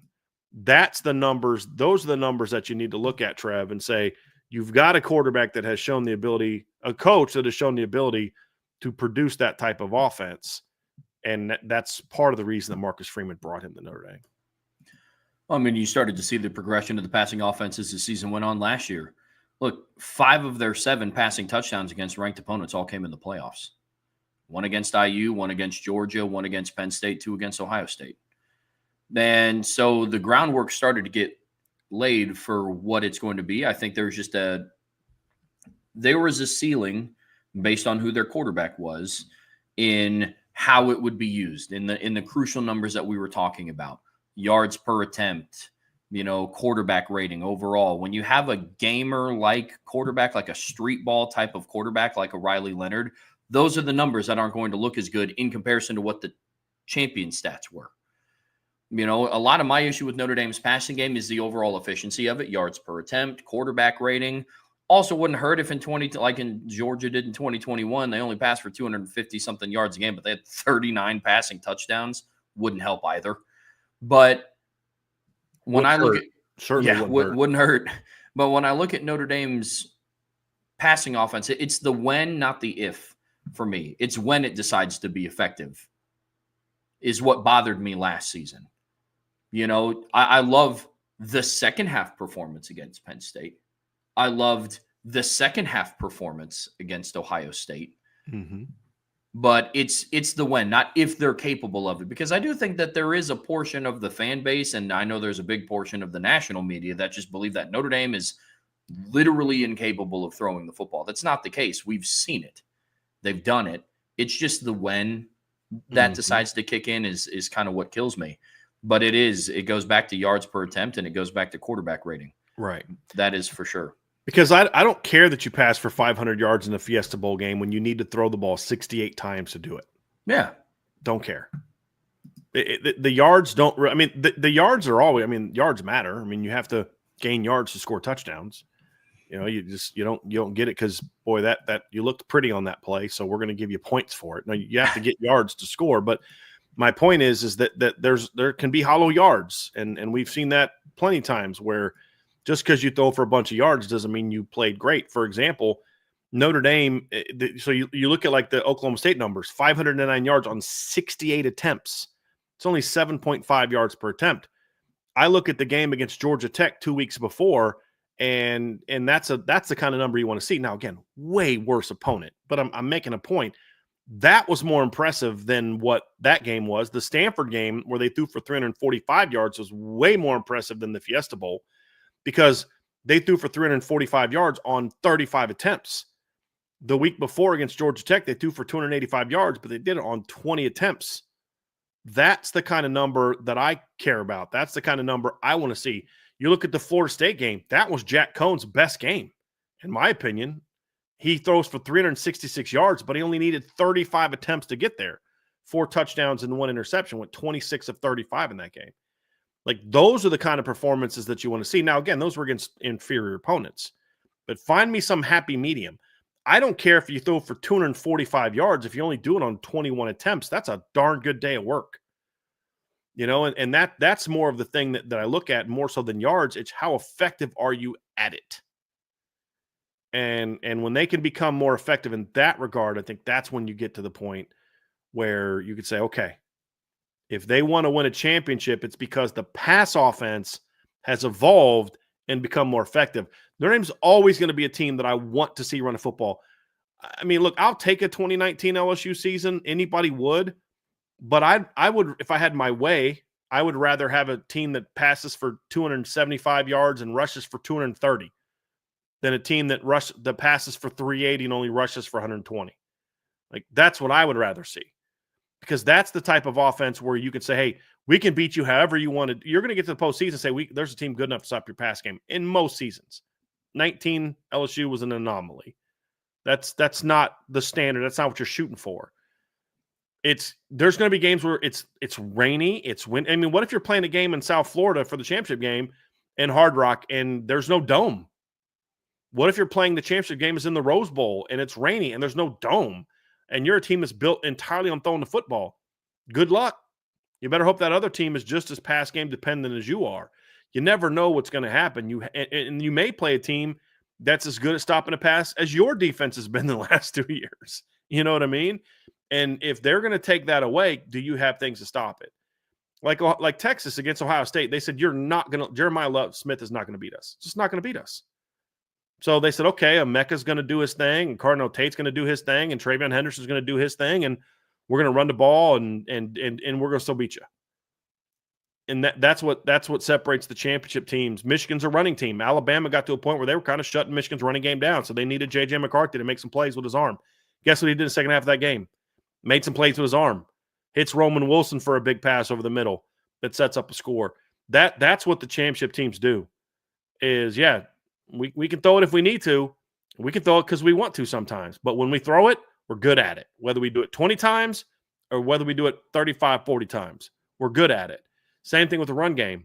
We can run on you whether we do it 40 times or 25 times. But whenever we do it, we're good at it and we're efficient at it. And I'm confident that the running game is going to get there this year. But the pass game has to start making some inroads to get into that point too, present and future. And that's still where the evolution of this offense has come down to. And as I said before, Trevor, that's one of the reasons that Marcus Freeman brought in Mike Denbrock. You don't bring in Mike Denbrock because you want to run the ball for 250 yards a game and throw for $130 and be a ground and pound, trestle ball, the way that people like to use that type of offense. That's not why you bring him in. And guess what? Mike Denbrock's not taking the job if that's what Marcus Freeman wants of him. There's better coaches to do that. That's what was needed in 2024. That's what the team needed in 2024. That's not what they want to be in the future. They want to be a more balanced team, and balance is not 50-50 yards. It's not 50-50 attempts. It means you are good and efficient and explosive at both areas. It means you can beat teams with both areas. And right now, I mean, look, I'll ask the chat. You guys tell us. If you're a Texas A&M in Miami, what's the one thing that you're going to say defensive game plan wise, big picture going to do? Make Notre Dame beat us throwing the football. Dare Notre Dame to throw the football because we're not going to let their run game beat us. That's what they're going to do and should do. It's absolutely what they should do. I don't fear the Notre Dame pass game right now if I'm one of those teams. But say, hey, look, but you want to go out and win those games, win championships, A&M might be good enough to shut down your run game this year. Miami might be good enough to shut your run game down this year. Does that mean you can't win those games? Maybe. But that's where you've got to improve, and that's where this team has got to get to where you want to start our run game, we're going to punish you majorly for this. Our quarterback's going to go 16 of 22 for 285 yards, and we're going to beat you by 2-3 touchdowns because of how you're trying to defend our run game right now. And that's where Notre Dame's got to get to. Well, let's talk about the 25 season because Mike Denbrock is going into year 2 as the offensive coordinator. He's going to get a quarterback that more fits what he wants to do on offense. Look, we're more than willing to have that conversation about Alabama, but for whatever reason, we just can't pull the trigger and have that same conversation with Notre Dame. I love Riley Leonard, and I love what he did for Notre Dame as a program, but very similar to Kalen DeBoer going from Jalen Milroe to one of the quarterbacks he has in his room now, Notre Dame going from Riley Leonard to one of C.J. Carr or Kenny Minchey. Mike Denbrock is getting a better fit for what he truly wants to do on offense. So is this the year? Is this year that Notre Dame's passing offense takes the jump that we've been so longing to wait and see, Brian? Well, that's what they're going to try to do, right? That's what he was brought in to do, and that's what we're going to find out. Riley Leonard was the perfect quarterback for what the offense needed around him in 2024. They were not very good at protecting the quarterback from a pass game standpoint. They weren't. They were not good at protecting the quarterback. They did not have receivers that were going to take a game over for most of the season, and that's just not where they were. Their tight end wasn't really fully healthy all season, and he was the perfect quarterback for that team. That's not where Mike Denbrock wants to go. You don't build around the two quarterbacks they have and say, no, we don't need to go to the portal. If that's what Mike Denbrock wanted, he would have gone after John Mateer in the portal this offseason. He would have gone after some of those other quarterbacks in the portal that are those run throw guys. He might have said, hey, let's take our run at the Tulane kid that Duke is going after. He's a run throw guy. He said, no, we like the guys that we have. Why? Because they're more stylistically fits of what Mike Denbrock wants to do. Yes, he'd like to have an athletic quarterback like everybody else does, but the big priority number one is Mike Denbrock wants a quarterback who can get the ball where it needs to go and do it in impressive fashion. That's why they offered Noah Grubbs. That's why the other quarterback in that class they liked was Brady Hart. It's why they went after Blake Hebert. Yes, Blake Hebert's a good athlete. He can run the football, but they didn't bring him in because of that. They brought him in also because he's got a big arm and he can develop into a potential big-time passer. That's why in 2027, they're going after Peyton Houston and Teddy Gerard. Why are they going after those two guys? They're very different athletes. Teddy Gerard's a good athlete, but he's not going to crush you week after week running the football. Peyton Houston's a more dynamic athlete. They're very different from an athletic profile. But what's the one thing they both have? Real live arms and the potential to be impact throwers of the football. You look at the guys they brought in for Irish Invasion in the 2028 class. What can those guys do? Spin the heck out of the football. And that's what Mike Denbrock ultimately wants. You got to build towards that. And the thing I love that Mike Denbrock did this year is you coach what you have, you recruit to what you want. And then when you get the recruiting in that you want, then you start running that. And we're going to start seeing steps towards that this season. I think we're going to start seeing, we already are. We saw it in the spring, but you're going to see them kind of take a step towards that in 2025. And that's really what this season needs to be for Notre Dame. Is I'm not sitting here saying that, okay, Notre Dame needs to go out this year and CJ Carr, Kenny Minchey needs to average 305 yards per game and throw for 45 touchdowns. I'm not saying that. But what this season needs to be is the first big step towards becoming an offense where teams have to fear your throwing game just as much as they fear your running game. And the way that Notre Dame recruits offensive linemen and running backs and tight ends, if teams have to fear your throwing game as much as they fear your running game, you're going to be one of the 5 best offenses in college football. And if Notre Dame gets to the point where their offense is that good, then that's how you win championships, because their defense is already there, in my opinion. And so that's what this season needs to be, Trev. It needs to be a kicking off the new era of Notre Dame football from a stylistic standpoint. Last year kicked off an era of winning. Now it's about getting to a certain style that you're trying to recruit towards, and they've done that in high school recruiting. It's what Tommy Rees was trying to build to. That's why he went and got CJ Carr and Kenny Minchey in back-to-back classes. It's because he wanted to build towards that type of quarterback. But now Mike Denbrock's got to take it there with the portal recruiting and the high school recruiting. And that's why I think this team is capable of being the pass offense and can get them to, let's say it's minimum 235 to 40 passing yards a game. Minimum 8.5 yards per attempt. Minimum 150 quarterback rating. Like, that's what I'm looking for to see from this team this year is that, and seeing if they can take that next step and get to that. Maybe it's 250, 260 yards. I don't know the answer to that. Yards don't matter as much to me. The yards per attempt and the quarterback rating, that matters a lot more to me than yards. But still, even then, your yards are going to get better. You're not going to win a championship, in my opinion, throwing for 198 yards a game. I just don't see that happening. I say, well, they got all the title game last year. Yeah, and the game was 31-7 before Notre Dame did what? Started throwing the football to get back in the game. If they were going to win that game, it was going to be because of what, Trev? They were throwing the football, not because they were running the football. And that's the whole point of what I'm getting at is if you tried to run the ball down Penn State's throat in the second half and you weren't able to throw the football, guess what was going to happen? Your season was going to end in the semifinals. The Georgia games are anomalies. And why were they able to get away with that against Georgia? Because Georgia couldn't run the football either. And their offense couldn't do a whole lot either. So they got forced in that game. They're going to have to be more effective and efficient and explosive throwing the football. And that's going to be a big part of the season. And just the future. Absolutely. And luckily for Notre Dame, they have the pieces to do it.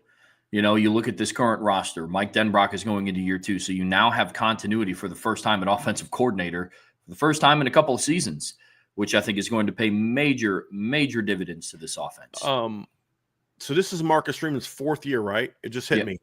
This will be the first time Marcus Freeman goes into a season with the same coordinator in back-to-back years. Yep. Just hit me that was a fact. Mm-hmm. Okay. Wild.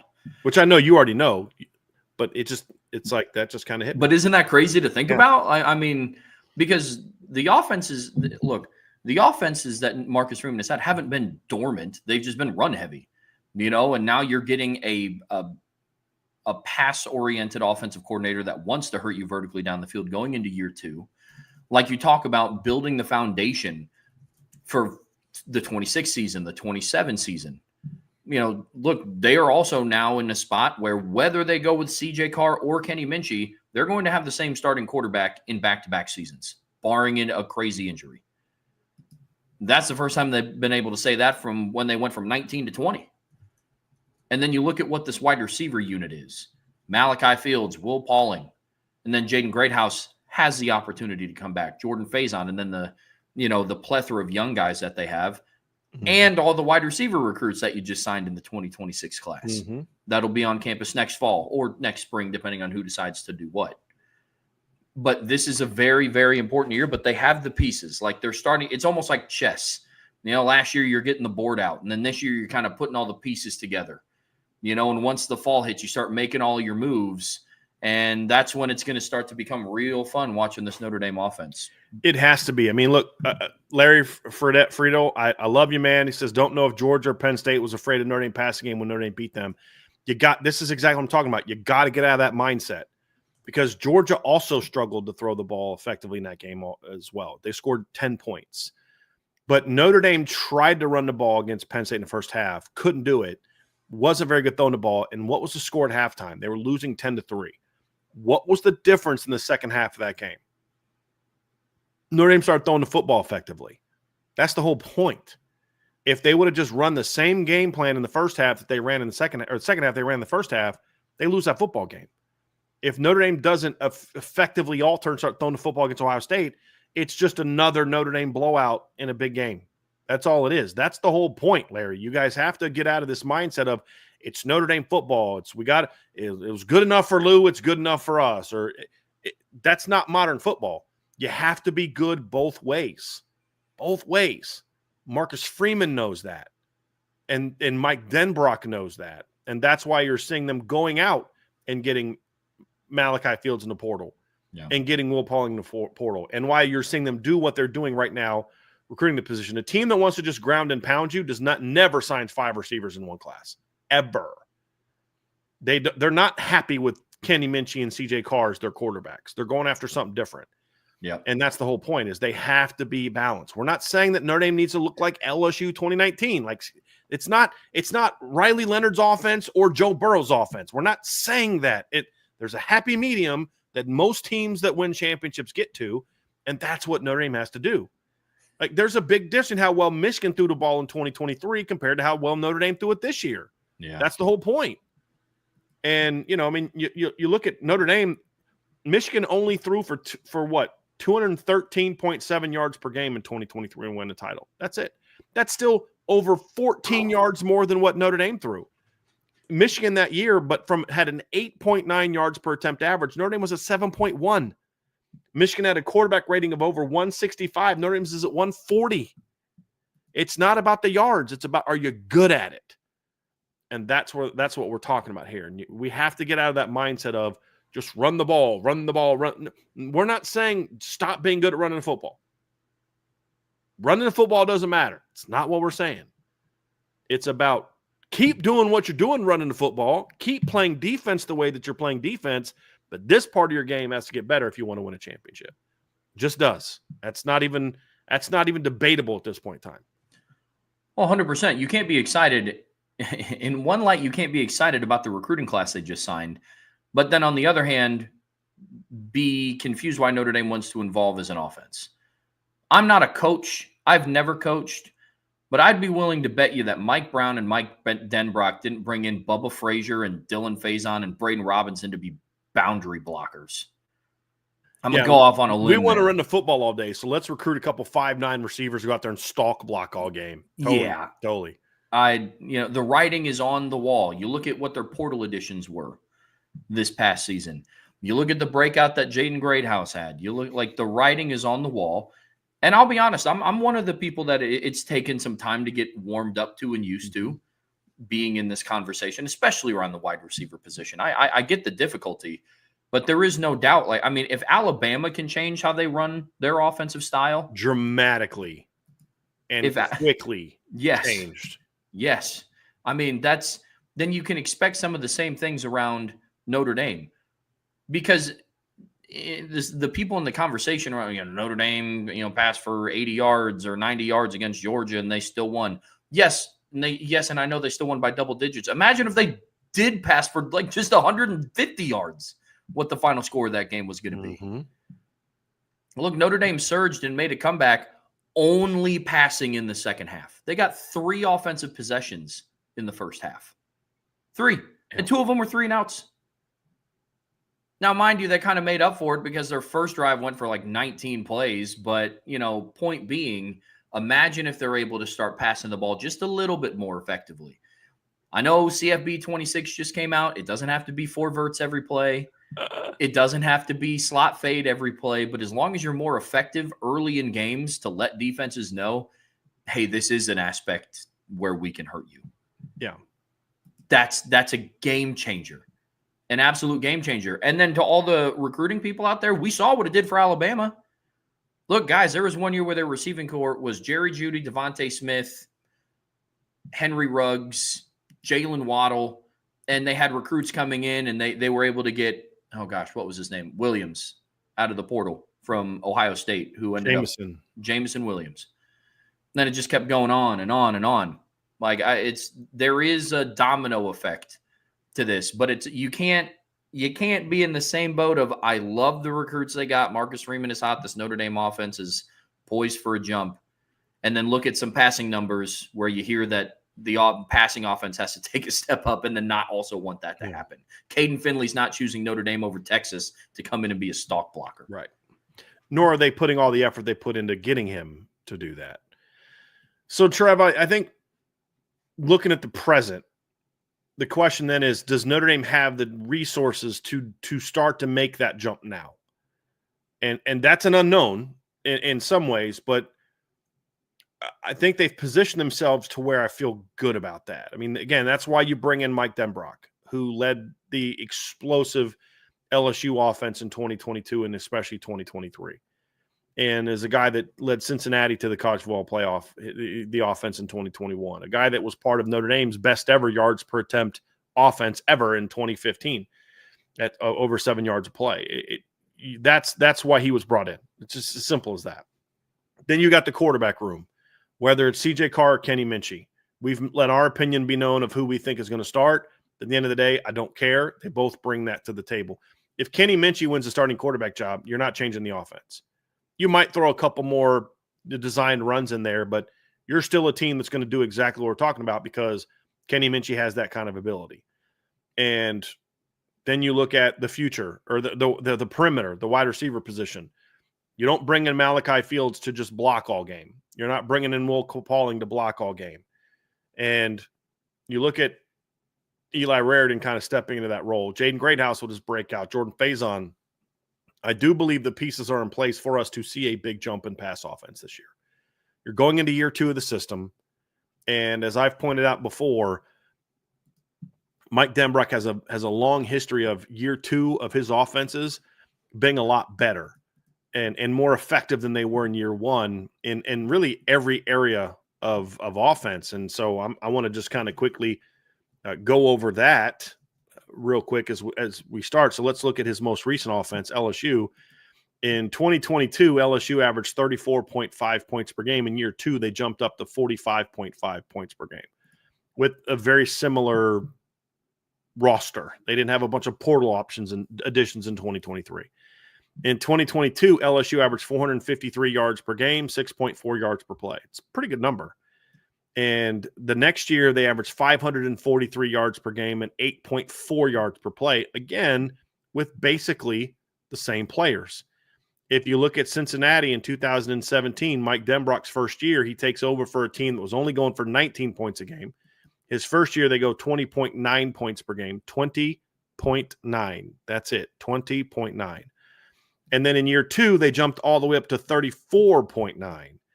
In 2017, Cincinnati averaged 351.8 yards per game and 5.2 yards per play. In year 2, with a redshirt freshman at quarterback, they went up to 458.5 and 6.1 per play. And so those, you look at those numbers, Trev, and they tell a very clear story. You look at Notre Dame in 2014 compared to 2015. Again, it tells a similar story. They threw for more yards in 2014 than they did in 2015, but their overall production was better. They were at 444.9 yards per game, 6.1 yards per attempt in 2014. And then in 2015, they jumped up to 466.8 yards per game. It's only a 22-yard jump, but with a first-year starter. That's the thing, first-year starting quarterback and a backup at that. But then they jumped all the way up to 7 yards per play. So at the last 3 places that Mike Denbrock has coached, you've seen jumps in points, significant jumps in points in a lot of instances, but you've especially seen significant jumps. And by the way, the points difference, they were at 31.6 in 2024. They went up to 34.2 in 2015, I should say. So everywhere he's been, you've seen jumps in points per game, at minimum 22 yards per game jump, and a lot of instances over 100 yards per game jump, and significant jumps in yards per play, just overall as an offense. And a lot of times what's been behind that is significant jumps in their ability to throw the football. And you look at LSU in 2022, they went for 269.3 yards per game, 7.9 yards per attempt, quarterback rating of 145.94. 23, they jump up to 338.9, which is a big jump. But even more important, they went to 10.7 yards per attempt. So they went from 7.9 to 10.7 yards per attempt. That's almost 3. The quarterback rating went from 145 to 192.54. That is a very, very big jump, in just overall production. You look at Cincinnati, they only went from 216.4 yards per game to 219. That's it. 2.6? That's it. But they did that while throwing almost 60 fewer passes because they jumped up. They went from 6.0 yards per attempt to 7.6. They went from a quarterback rating of 117.78 to 140.31. So in 2017, Cincinnati passed for 2,597 yards on 434 attempts. The next year, they passed for 2,847 yards on 374 attempts. So about 60 fewer attempts, about 300 to 400 more yards. That's a big improvement in year 2. So what is he going to do in year 2 at Notre Dame this year? That's the question. But there's a track record here, Trevor. This isn't us guesstimating that Mike Denbrock's going to be able to do something based on our fingers crossed, knock on wood, wish upon a star, whatever other way that you throw out, your voodoo into the universe to try to get what you want. It's not that. It's, I have a track record to follow. I have an example that has been set for us in what Mike Denbrock has done. And in every instance in year 2, the pass offense got more efficient, more productive, and more explosive every single time. This is now his 4th stop. What's to make us think that we're not going to see that again now? It may happen. We still got to see it, but the track record's pretty clear that this is what Mike Denbrock does. And when you combine that with he's not throwing the ball, he's not blocking, and he's not catching.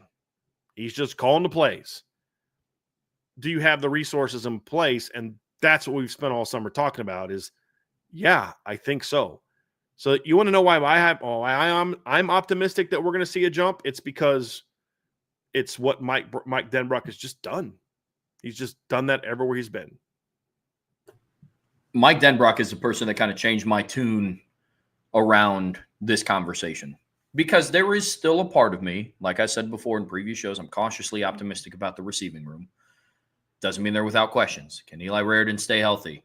Malachi Fields, I've kind of moved on from the I got to see him do it in a Notre Dame uniform thing. Like I'll be real. Like that's kind of, I'd be shocked if he didn't. But Will Pauling, can he stay healthy? Will we get the 23 version or the 24 version when we evaluate him? Can Jaden Greathouse build on? Because his final 2 games were fantastic. What's he going to do over 15 to 16? Question remains to be seen. Can Jordan Faison remain healthy? But what Mike Denbrock's able to do with what the potential of the room, combined with what the potential of the room is, puts my mind at ease. And then, Brian, the conversation doesn't stop here. You look at the recruiting class. Because, look, it's Notre Dame's goal isn't to win a national championship. Marcus Freeman's goal isn't to win a national championship and kind of, all right, yeah, I did it.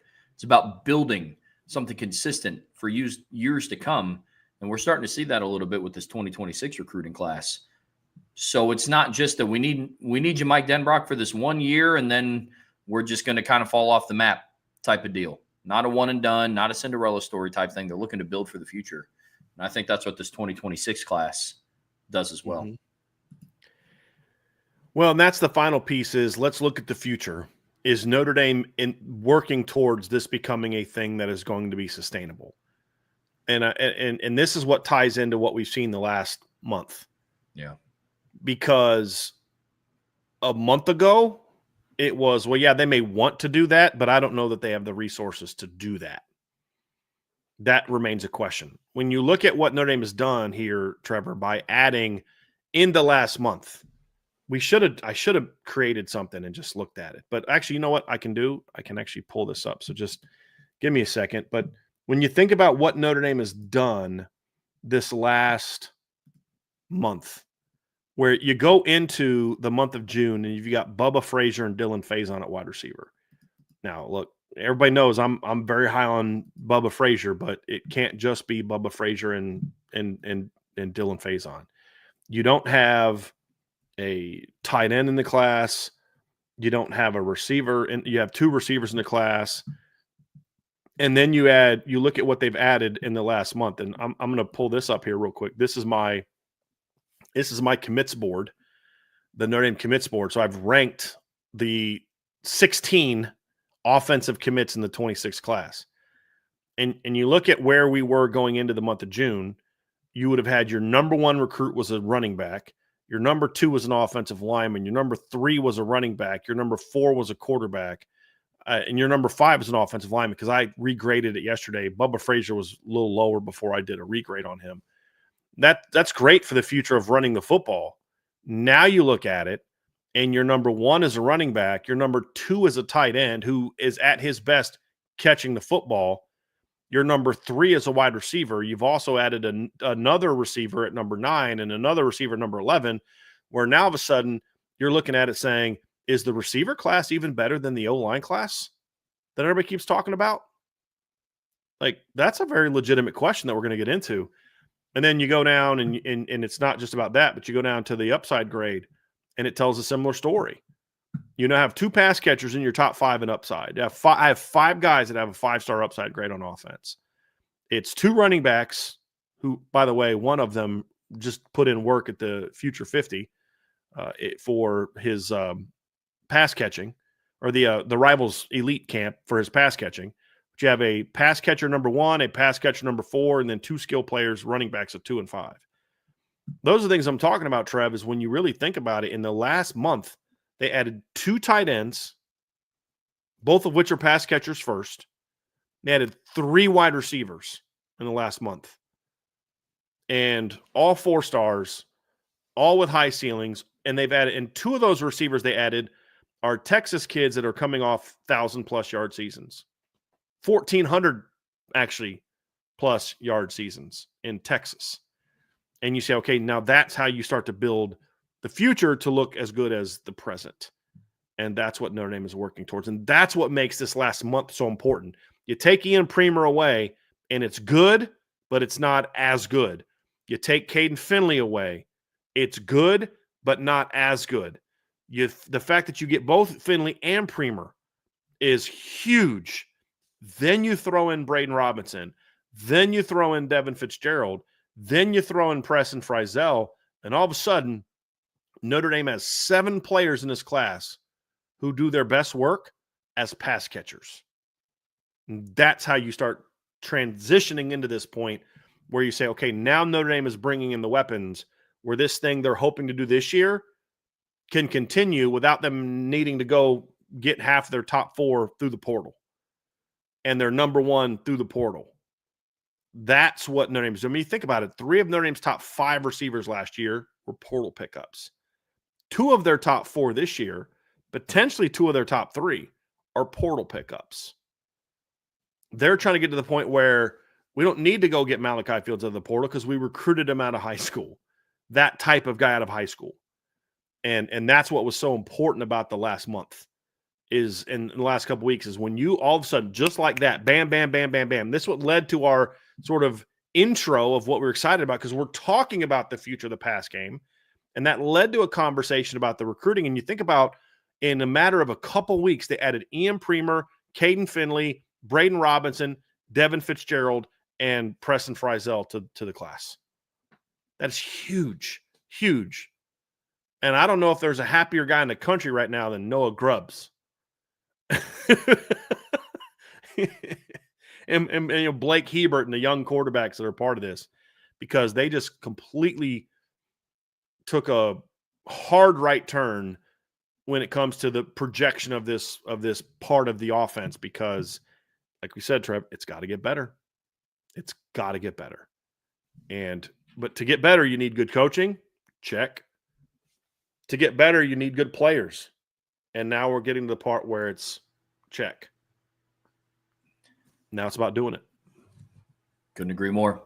Well, all right, folks, that's going to do it for the pass game portion of the show. But don't go anywhere. We do still have a mailbag, and we have 19 questions starred right about now. So we're going to be going here for a little bit. So be sure to get your questions, comments in. But before we get there, folks, please be sure to hit that like button, hit that subscribe button, hit that notification bell.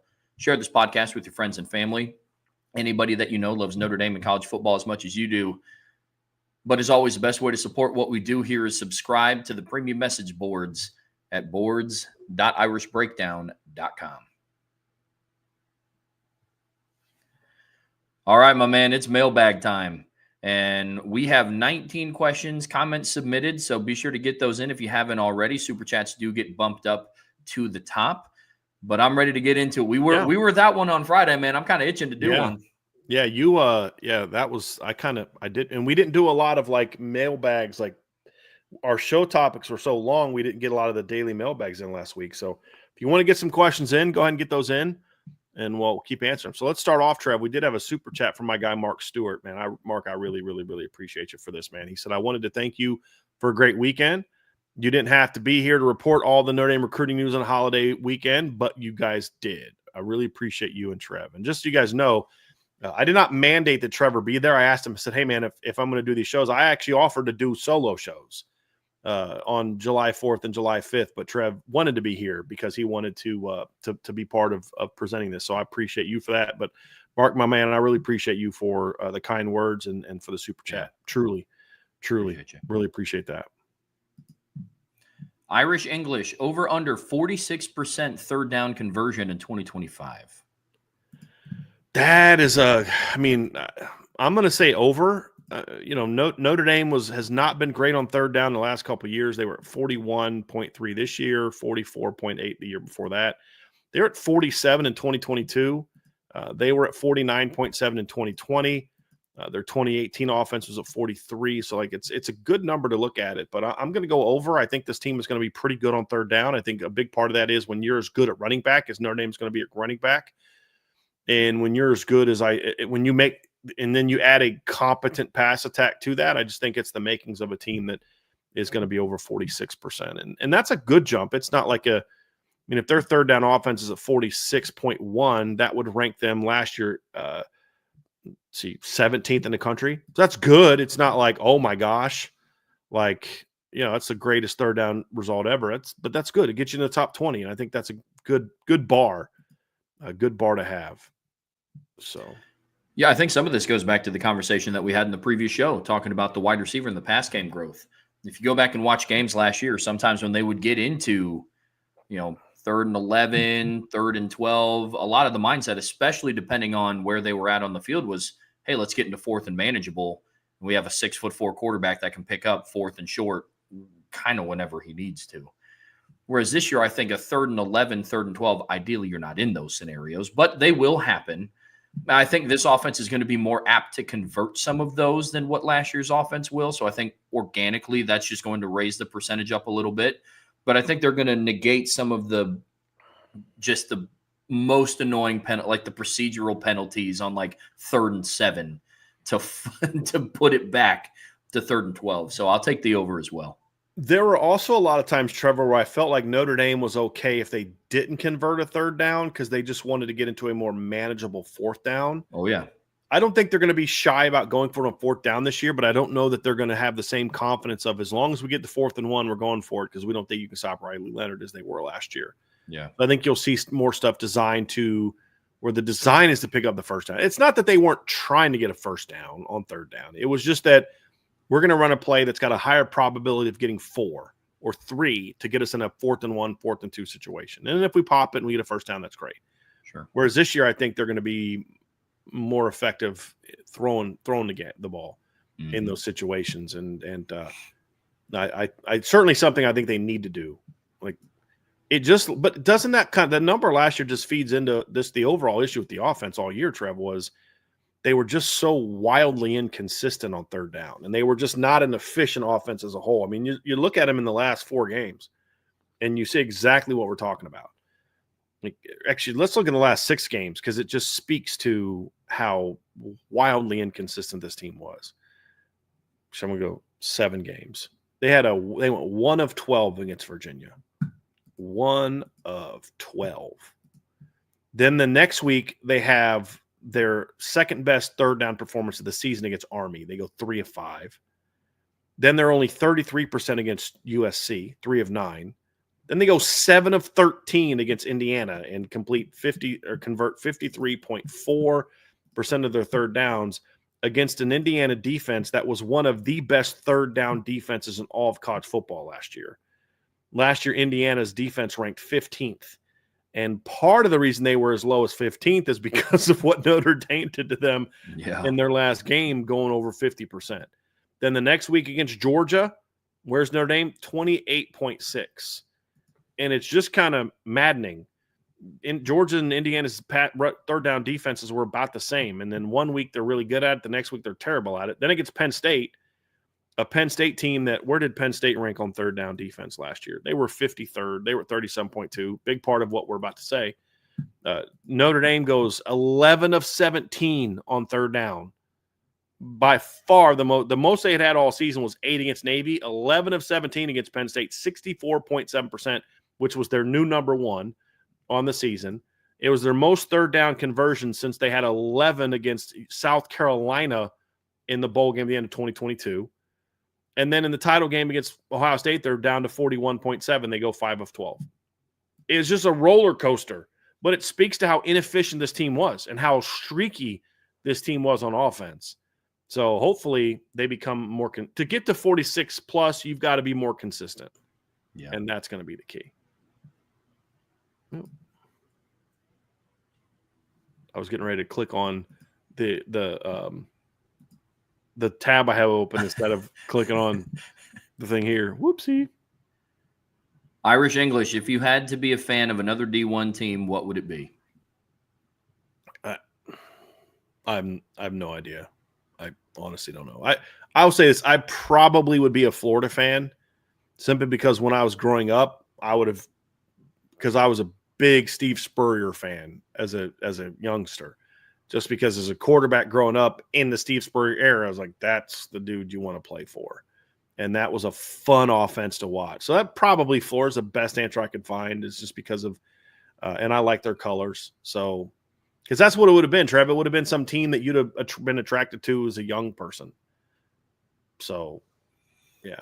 Yeah. I mean, I have two answers for this. One, you didn't specify football, so I'm going to say Purdue. In-state, I'm still in Indiana. My sister went to Purdue. I've had other family members go to Purdue. Horrible in football, but pretty decent in basketball year over year. So I'd probably say that. But if pretty it good is football when you were born. Yeah. You were born in the Drew Brees era, I believe, correct? 97, yeah. Yeah, because let me see. Drew Brees, I thought, played in the late 90s for Purdue. So, yeah, you were born at a pretty good era of 97 to 2000. So you were born, you were 1, 2, and 3 when Drew Brees had those great years for the old Boilermakers. Yeah, probably Purdue. And then if I'm factoring in football, I mean, probably just I'm a huge Joe Burrow stan. I will 100% admit that. So I don't know, probably LSU. I wouldn't have loved the coaching hire, but yeah, probably Tigers. Okay. I would have had to stop being a Tigers fan, though, a few years ago, if I were you. Yeah. From IM Tenzin, what coach has done the best job so far from the coaching carousel of 21 to 22? I mean, it's hard not to say Marcus Freeman. I was just about to say. I think you could look at the runner-up, I honestly think would probably be Kalen DeBoer. He said 21 and 22. And, you had Kalen DeBoer taking over at Washington and doing the job he did for 2 years. Was phenomenal. Took them to the championship game, turned around a 4-8 team. So I'd say probably the two best jobs have been Marcus Freeman and Kalen DeBoer. Now, Kalen DeBoer's at a second school, but when you look at the job he's done a heck of a job. His worst year was this 9-4 season at Alabama. Mm-hmm.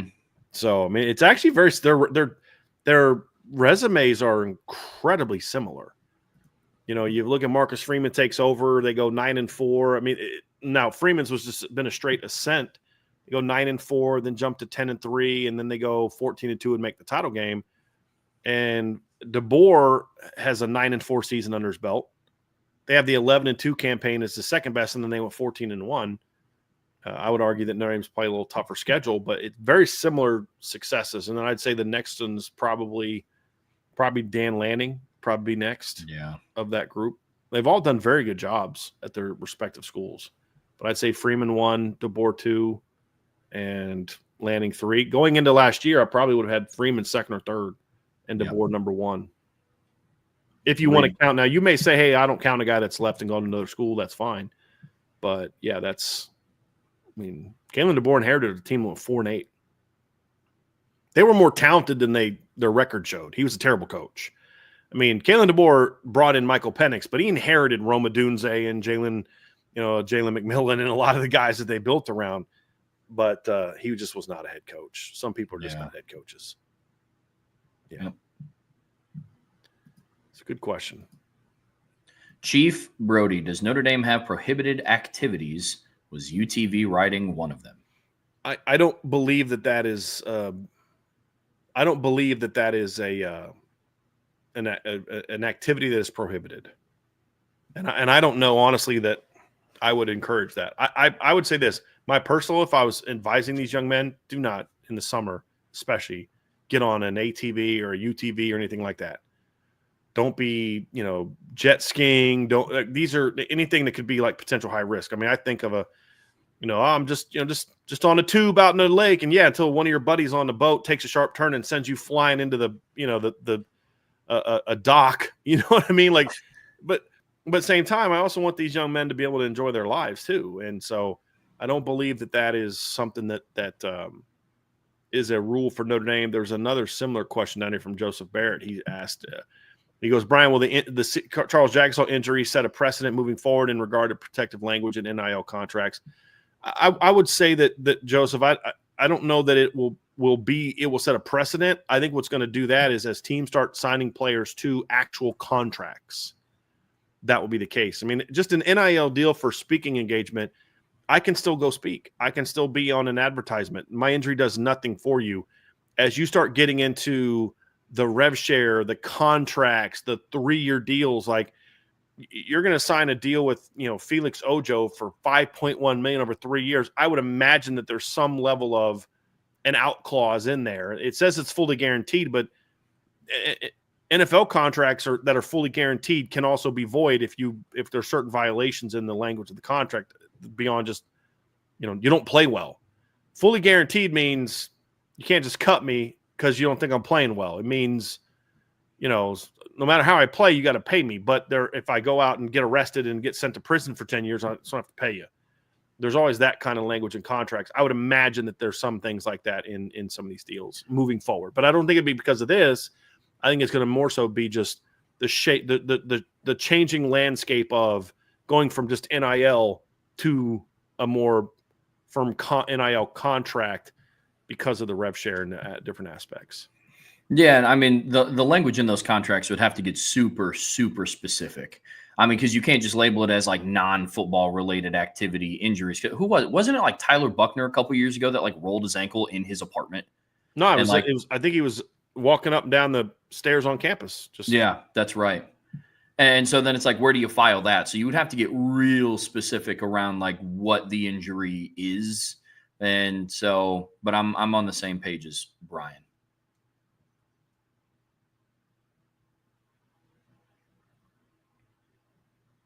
Mark Avalone, with all the changes in the college landscape, virtual classes, new training facilities, etc., how well are Notre Dame football players staying integrated with non-student athletes? That is a great question, Mark. And I don't know that I know the answer. I will say this. I'm a little concerned that you're seeing more Notre Dame student athletes move off campus kind of pretty much right away. You're seeing more and more football players going off campus. And I do worry that there's the potential that we could start seeing a little bit of segregation of the football team from the rest of the student body. Because if you've been on campus, the football facilities are all on the far side of campus. I mean, there's a road to a community right behind it. And now that they don't need the cafeteria as much, they don't need certain things as much, I do worry that that's a thing. And so that is something that I hope the school and the football program considers and says, hey, how do we make sure that our football players are still being a part of that? But at the end of the day, as long as you still make them take classes, real classes. And I don't know that Notre Dame players are taking all virtual classes. I don't think that's a thing at Notre Dame like it is at other schools. Like, I don't think there's anyone I could be wrong, but I don't think there's anyone at Notre Dame who is doing the Justin Fields, I'm too cool, pop famous to be around all of you, I'm taking all virtual classes type of thing, which is, I believe, what they reported he did at Ohio State. I don't think that's happening. I could be wrong, but I don't think that's happening. But if it does, then all of a sudden you're having a problem, because that's one of the big draws of being a student athlete at Notre Dame is the fact that it's not just you and the other football players. You're also getting to know a lot of the people that you're getting to know. I mean, look at Brandon Wimbush and the friendships he's made that's helped him. I remember talking to Braden Lindsay during his career, and all his best friends were not football players. They were guys, roommates and dorm mates and things like that. I think that's important. I think it's very important to just the development of as a young man. Forget the football part, just your development as a young man. And that, at the end of the day, that matters a whole lot more to me than what you are as a football player.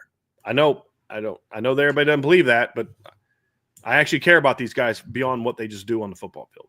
Agreed.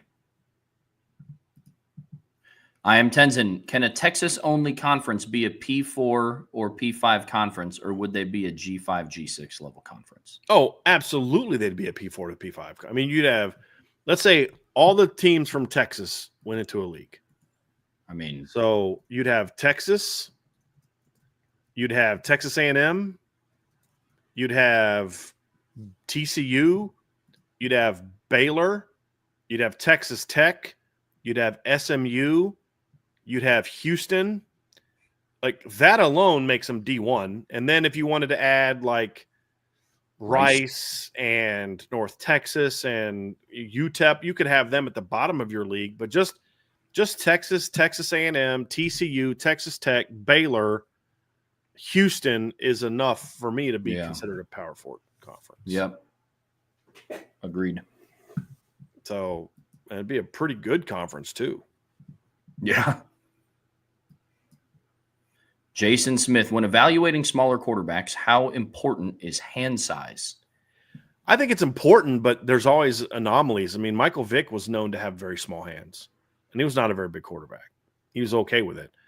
As a quarterback who had small hands, I'm very familiar with the issues that you can have gripping a football, especially in conditions. So I think it's certainly important. But at the end of the day, you have to see how a kid performs. I mean, that's why you do certain drills when you're evaluating quarterbacks and when you're a coach to wet ball drills. I need to see how this guy can throw a wet football. And that's a factor. So yeah, Jason, I think it's important. Is something that's going to be an end all be all or a deal breaker? Probably not, but with most teams, but it's definitely something to consider. And it matters more for me if I'm in Buffalo or if I'm in New York or if I'm in Miami, or I'm trying to think of some other areas where if I'm the Niners, where you get a decent amount of rain in Northern California, it gets a little cold and windy in Northern California. Seattle. Yeah, it's going to matter a whole. That's a great one. That's going to matter a whole lot more to me than if I'm, are the Vikings outdoors now? So like if you're like in Detroit or Minnesota, where okay, you're indoors, and then one of your league teams that you play, the Lions, is indoors. Okay, it may not matter as much. Yeah. But even then, I mean, look, if I'm a Colts guy, okay, all right, we're indoors for 8 to 9 games a year, but we've got to still play in Jacksonville. We've still got to play in Tennessee. We've still got to play in Houston, although Houston's not as bad because if it's really bad conditions, they'll just close the top. So, but still, I mean, that's still a decent amount of games. What if you got to play in Buffalo at the end of the year? I mean, the road to the Super Bowl still goes through Kansas City, Buffalo, and Baltimore. You know what I mean? And if you're in the AFC, so and that's just NFL. And same thing in college football. There's even fewer of the dome teams in college football. So, if you're at Syracuse, it may not matter as much. If you're an outdoor team, it may matter a little bit more because you've got to have a different type of grip to throw in. Yeah. Windy and wet conditions. But as I said, some guys have small hands and they can still grip it and rip it. And it's something but it's definitely a factor. I don't know. I think it's going to vary from team to team how big of a factor. Pete Weber, as a coach, what's the best way to find your best potential line combination? Is it just trying a bunch of different options in practice versus the first team starting defense? No, I mean, you can't just play like dial in alignment every day, like throw dice and here's who we're going to start. I mean, there has to be some level of a plan, Pete. This is a very fair question. But there also has to be okay, let's try a couple different things. At the end of the day, the best way to find it is how well do they work together? Everybody thinks it's just put your 5 most talented guys in the field. Well, that's great in theory, but what if your 5 best guys don't play well together? I mean, all-star teams don't always play well together. That's why you've seen some of the quote-unquote dream teams in the NBA dominate, and in other years they don't win because they didn't play well together. They still had the best roster in the Olympics, but they didn't win the gold medal because why? They didn't play well together. And that's certainly true in football and these types of and when it comes to offensive line. So it's really just about finding your combination that works well together. And sometimes it just happens because let's try this guy here and see how it looks. And you're like, ooh, that looked kind of good. They played well together. The timing there was a rapport there. Let's try that again. But it all starts with a plan. Here's who I want to have. Here's how I'm going to mix it up. Here's how I'm going to get opportunities. Here's the things we're going to adjust to try to come up with a plan to be successful. Christopher Hardy, what position do you feel is Devin Houston's most natural position? On the offensive line, probably guard. Yeah. Yeah, probably guard. I mean, I haven't seen him play center or tackle, and I don't think he's built to play tackle. I think probably guard. Yeah. Would be it. Archer 452 rides again. Are you booting up College Football 26 today? And if you're the type of guy who likes to rebuild a program in dynasty mode, which school are you picking? No, I'm not going to get it till Wednesday because my wife is in town the next couple of days. She's going out of town on Wednesday, so I would like to be able to spend some time with her the next couple of days. And I know myself well enough to know that if I own the game, I will play the game, which means if I'm a good husband and I spend time with her, it means I'm going to be up all night playing the game. And I get no sleep. So I'm just going to wait till she's out of town and then get it and play it. So yeah, but also thinking about buying a new TV, Trev. So I may have to do that in the next couple of days too, because our TV's starting to get a little like it's starting to have some spots at the bottom. We've had it for about 10 years, so that's kind of how I am. I use appliances until they break. I'm tight, so I use them until they stop working real well, and then I got to go get a new one. But so we'll see. But yeah, I do dynasty mode, and I always do Notre Dame. I don't have the thing is I don't have time to do what I used to do. Like when I was younger and I wasn't married and didn't run a business, I would start at like a MAC team and then like try to, because then you get job offers and I would work up to Notre Dame. I don't have time for that now. So I start with Notre Dame. Fair. I'm the same way. I always play with Notre Dame. I'm also waiting until Wednesday to get it. But yeah, I'm in the same boat. Yep. Yeah. Answer might have been different if we were both still single, but yeah. If anybody wants to run it though online, I'm down to play. So I am more of like a play games type of person. Like I'll do dynasty modes. Like right now I'm on my I'm in season 2036 with Notre Dame because I've been playing it since the game came out, and I play on like Heisman mode, and I've lost twice. Like, it's just once you start playing against a CPU enough, like, it's just kind of like, all right. I like playing against, like, people.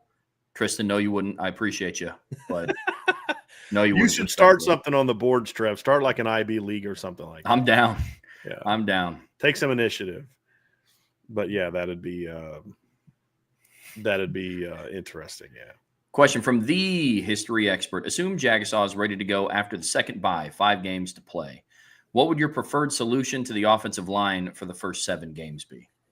No, I would most right of what we know right now of Joe Rudolph and the line and experience. I think the easiest thing to do is just slide Sylvan Absher in there and see, and hopefully he fits and it works there.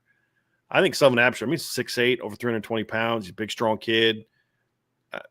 My guess would be that would be the most likely situation. And if I'm right, if it ends up being that means Sully is as good as we hope he is and think he is, and it works out pretty good. Yeah. Yeah, I think that's the most likely and also my preferred, sticking Sully in there. So I'm with you. If there's other options I'd be okay with. I just think for me, of my evaluation of how high I am on Sylvan Absher, I just think that makes the most sense. Well, and it also goes back to the conversation we had earlier about it depends on how long Jagusaw is going to be out.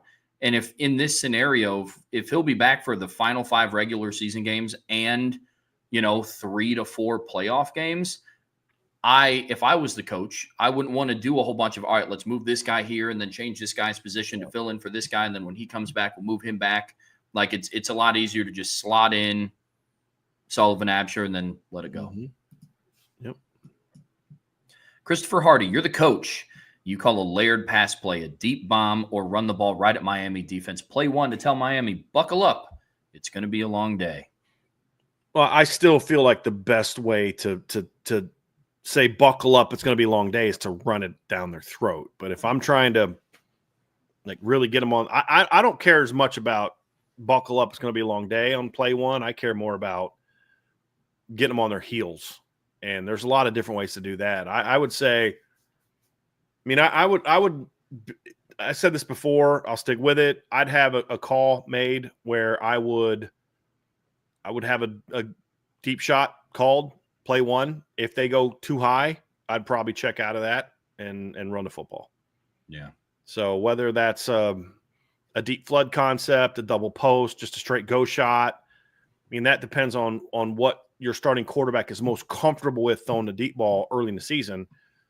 But I would probably do something motion related to try to take a shot, whether that's, if I get cover one and I'm going to motion Jeremiah Love out of the field and have him run a go or a slot fade or a sluggo, whether it's Malachi Fields, I don't care who it is. I would love to take a deep shot against single high safety in the first play of the game, but then have a check. It'd be a check with me, because if we don't get the defense we'd like, I'd check to a run play on 1st and 10.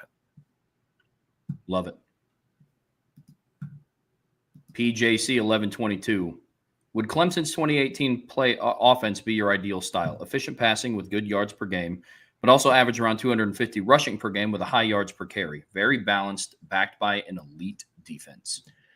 Yeah, I mean, they were at 248.2, 6.6 yards per carry. That's pretty good.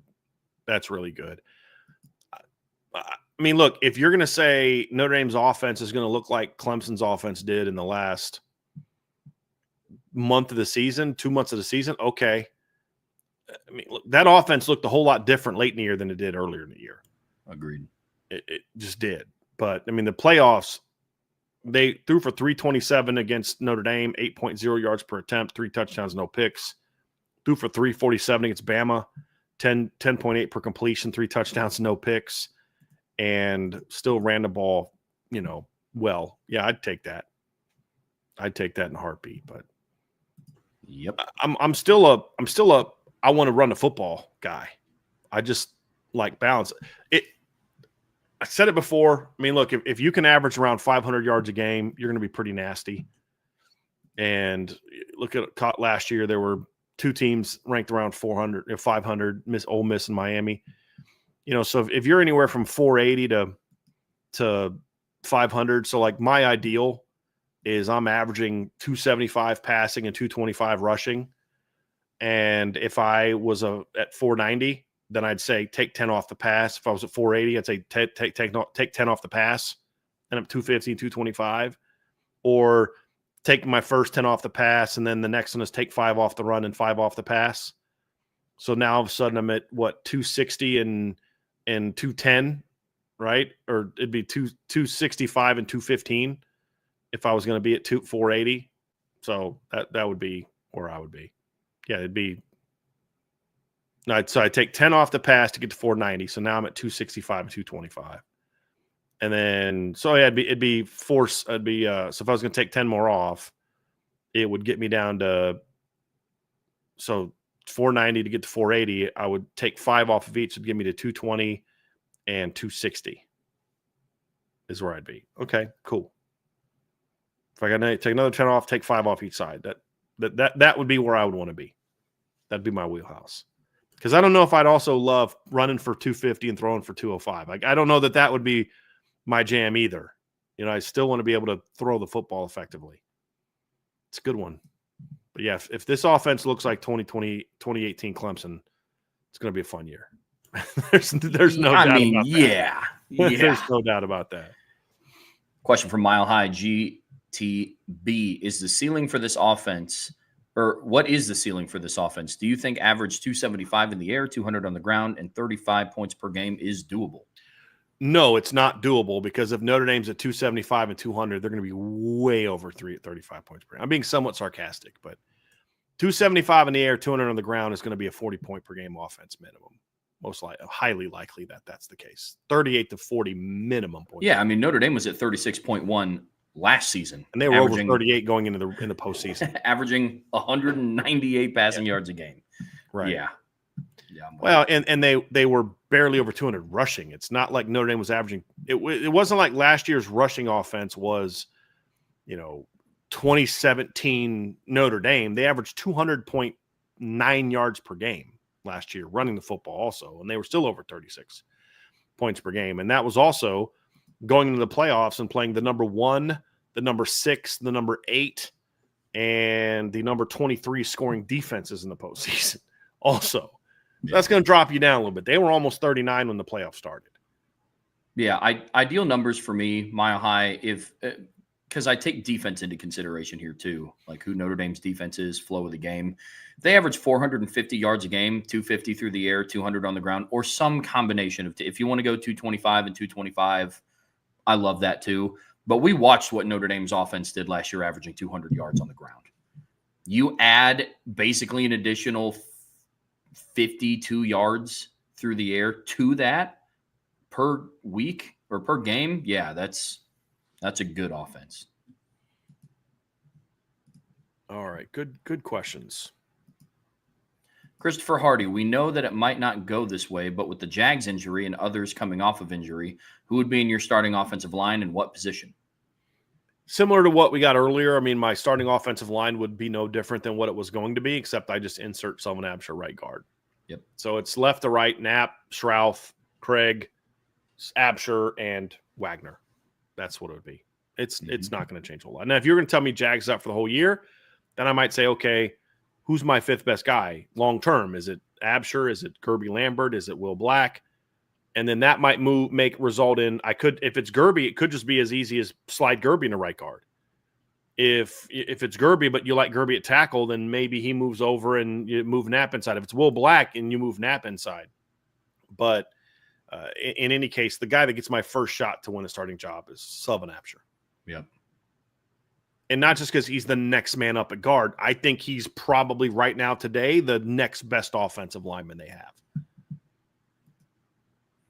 Christopher Hardy, what is a realistic stat line for Notre Dame's offense, given this is a year 2 in Mike Denbrock's offense? I think, Trev, you nailed it. I think minimum 450 yards a game is really where I'm at with yards. I mean, 450 gets you to the number 13 offense in the country last year.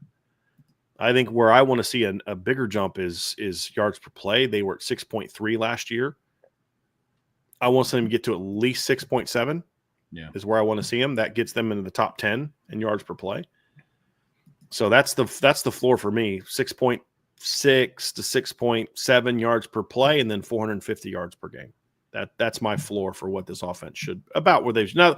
There's things that go into that. So if they're at 6.9 yards per play, but they're only at 430 yards, that tells me they had a lot of short fields. That's what that tells me, because like I've talked about this.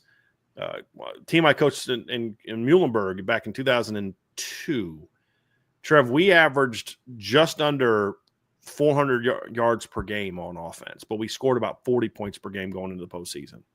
We scored 56 points in the first round playoff game, but 40 points per game, but we only averaged about 390-something yards per game because our average starting field position that year was the 48-yard line because we had like 5-6 blocked kicks and punts, and we had really good. I mean, our All-American running back, I coached running backs, was also a great kick returner, and we had great field position all year. So our yards weren't impressive, but our stats and our yards per play numbers were pretty good. And so there's things that vary into that. That's why yards per play matters more to me. Minimum 6.7 yards per play, and I don't want to have this. You averaged over 10 a bunch against all the bad teams, and you're around like 6.5 to 7 around the good teams. I don't want to see that. I want to see you're consistently, that was my pass game numbers, but I don't want to see you, 9 yards of play on offense against good teams and then 3 against Miami on yards per play. Like, I don't want to see that. But that's my given number. What about you, Trev? Yeah, I mean, I'm kind of just sticking to the 450, 250, 200, and probably somewhere around 38, 39 points per game would be ideal. I think when I look at ranking, some of it is relative to the year, because like 6.7 might not put you in the top 10 this year, but it would last year. So it just depends. I mean, the level of defenses last season were pretty impressive. You think around the landscape of college football and all this offseason, we've been talking about like what type of offensive explosion that we think is in store for college football this year because of the dynamic receiving cores and the good offensive lines coming back, the young quarterbacks that are poised to kind of take some new offenses over the top. So that's probably, I mean, I love being at 6.7 yards per play, but I wouldn't pay too much attention to where that ranks them. That's just my personal preference because it varies from year to year. Like there's some years where, 220 rushing yards might put you in the top 10 in yards per game. And there's others that you might be outside of the top 15. Sometimes it just varies from year to year. But numbers specific to Notre Dame's offense, yeah, yards per play for sure. And then yards per carry, I don't expect taking a dip across the board from last year. And then yards per play or yards per pass, like yards per attempt on offense needs to take a bump from where it was at this past season. Yeah. With you. Tristan Schaup, Bryan, why'd you get out of coaching? Well, I have not really talked about this, I don't think, a lot publicly, but basically back in 2005, my last year coaching, my best friend was murdered. And I dealt with a lot about that, a lot of guilt about that, because the night he was killed was the night we were supposed to hang out, and I just didn't feel like going out. So I was like, man, Trav, I don't want to hang out with you tonight. We'll get together next weekend or something. So he was home alone. Somebody broke into his house and killed him. So I dealt with a lot of guilt, and that took me to a very dark place in my life. And I was a mess. And just that was when I found Jesus and became a Christian, and my life went in a very different direction. And so that's why I was a youth pastor a year later. That's why I went to seminary and just really felt like it was not for me anymore. And then I met my wife in 2007. We got married in 2008, and went to seminary, was doing a lot of things, and I got a chance to cover Notre Dame, and that kind of took my life in a different direction. And I decided I missed coaching, and I wanted to, kind of had that bug. And so I had a friend of mine who was coaching at Notre Dame at the time, and he helped. He kind of made a couple calls for me, and I got a chance to coach again. So I did that for 2 years in 2012 and 2013, and I didn't have that same drive, and there was a lot of things that I remembered about, like the things I didn't like about coaching. Like, I love the in-game battle, the mind battle. I love dealing with young people, but I just I didn't enjoy it the way that I did when I was younger. And so I realized that it just wasn't what I wanted to do. So I got back out and came back and started covering Notre Dame. So that's really what happened. And I loved it at the time. I mean, I did love coaching. I was very blessed. I think my first 5 years of coaching, teams I was on won 3 conference championships, won a national championship.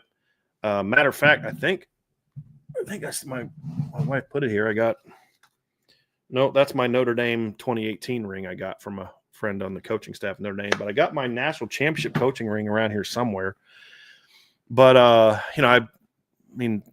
think 2001 to 2002, 2003, 2004, 2005, I was part of offenses that set records at the schools we were at. So I was having a lot of success. I coached a couple All-Americans and, like 8 or 9 all-conference kids. And so, I had a lot of success, but, life comes at you fast. And so I didn't handle things well, because at the time I didn't have that foundation and faith that I have now. And it took me to a really, really dark place. And so I was very blessed I got out of it, and it didn't take me too far in a bad place. And, it's interesting, because had that not happened, I would never met Angela. I would not be here doing this. And there's a lot of things in my life that have kind of come. This kind of goes to show, like, as long as you're able to kind of see your way through, things happen and they suck and it's terrible. And I miss Travis all the time. I still think about him all the time. Certain movies that we would watch together, I'll watch and just start thinking about him. But I missed it. I missed it though, because I didn't get out of it necessarily for my own reasons. That's why when I got back in 2011 and 2012 and got out then, I had closure. I was like, okay, I got to leave on my own terms now. And so that's why I stopped coaching. Yeah. Yeah, thanks for sharing that, man. Yeah. I know people have thought that and wondered that. So I figured now that Tristan asked it, might as well kind of get it out. Yeah. Now. Yeah. So, yeah. Christopher Hardy, what skill players do you put on the field to make any defense say, "Oh crap, we have to cover all these guys"? Yeah, that's a good one. Honestly, the answer to that might be your base offense. Malachi Fields, Eli Raridan, Jaden Greathouse, whoever wins that starting Z spot, and then, Jeremiah Love or Jadarian Price. But if I was going to go with something other than your base offense, I'd say 21 personnel would probably be it. Where you've got Malachi and Jaden on the field, you've got Eli Raridan on the field, and then you've also got Jeremiah Love and Jadarian Price on the field. That would be one where I'd look at and say, okay, what are we going to do with all this? So, that's going to be very interesting. Yeah. But it's cool that we are able to say that now, though. That what skill players do you put on the field to make a defense kind of trap? Well, in the past, like Jeremiah Love. That's it. Yeah. It's like, as long as he's on the field, you're good. Will Fuller. But now it's like, that's what made that 15 offense so dangerous, though, Trev, is because you had to worry about Will Fuller, you had to worry about CJ Prosise, you had to worry about Amir Carlisle, you had to worry about Chris Brown. Not that they were great players, but they were really dynamic athletes that could do damage. Yeah. I think Josh Adams' first career carry, I believe, was a touchdown against Texas. He comes off the bench against USC, has one carry, goes 26 yards, and then doesn't play again the rest of the game. It's like you kind of look at those things, and it was usually like one or two guys, but the best offenses that Notre Dame has had, it's like you had multiple guys you had to worry about. Yeah. And I think that's what makes this offense pretty. I mean, there was times in the regular season last year, as long as you didn't let Jeremiah Love or Jadarian Price beat you, you were going to be able somewhat keep Notre Dame in check. It was hard to stop all three of them. Like Florida State did a great job of shutting down Jeremiah Love, but then they couldn't stop Jadarian Price or Riley Leonard. And USC couldn't stop either one of them. And so, it just depends. But I think that's what makes this year's team fun, Trev, to your point. Yep. Tristan Schaup, Notre Dame's special teams play in 2024 was outstanding, minus field goal kicking. What other tactics would you employ to enhance special teams play? Don't have your starting kicker get injured. But the other one, Tristan, is I still think there's room for improvement in the return game. Beyond the fakes, but just being better at returns, especially kick returns. Because you're not getting as many kick return opportunities now as you used to. That's just the reality of it. But I still think there's opportunities for plays to be made in that regard. I mean, like I'll give you an example of to back this up. Last year, Oklahoma State led the nation in kick returns, like total number of kick returns of 45. Year before that, the top team was 43. The rule changes happened in the last few years, and it changed things dramatically. So in 2016, there were 45 last year. The team that ranked 45th last year that led the nation in 2016 would have tied for 29th. In 2017, that team would have tied for 21st. In 2018, that team would have been 8th. In 2019, that team would have been 8th. In 2020, that team would have been 3rd. In 2021, that team would have been 5th. So you see, when the rule change happened, you see an immediate dramatic drop-off in kick returns. And that's just the reality of it. So you're just not going to – but that's still 40 opportunities. I mean, that's still 40 opportunities to go make a play. Notre Dame last year in 16 games had 38 kick return opportunities, 2 of which were returned for touchdowns is what this that was actually – I'm sorry, that was 2016. Where was Notre Dame last year? I was like, I don't remember second kick return. They had 17 last year. It's not a lot. It's an average of 1 a game. But I'd still like to try to do something with that 1 a game, and you look at punt returns last year, you're also not seeing as many teams put an emphasis on returning punts as they have in the past. But, you look at last year, Notre Dame had 29 punt returns opportunities. That's, what would I say, 17 on the other one, Trev? That's 46 return opportunities. It's 46 plays where you can maybe go make something happen. So I'd still like to see more of just better in return game. It's more effectiveness in the return game. I would like to see. Yep, I'm with you. Law Dog. Start, bench, cut, burgers, hot dogs, chicken. If it was for one meal, I'd start a hamburger. I'd bench chicken and I'd cut a hot dog. If it was I can only have one of these for the rest of my life, I'd start chicken. I would bench burger and I'd cut hot dog. Not a big hot dog guy. No. I am. Hot dogs I'm very particular with. Like hot dogs at like a ball game or like on the golf course are unmatched. But like if I'm just at home, I can't tell you the last time I went to the store and bought a pack of hot dogs. So I'd start burger. I would,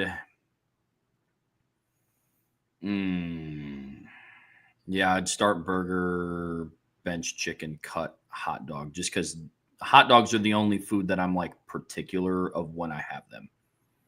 Like, yeah, I can go to the store and make stuff for burgers tonight, but yeah, I love hot dogs, but it's like if I'm at a game or something like that, I'd love hot dog. I would rather order. If I go to a baseball game or if I'm out on the golf course, I would rather order a hot dog than like chicken. Yeah, because it's easier. Yeah. I get that.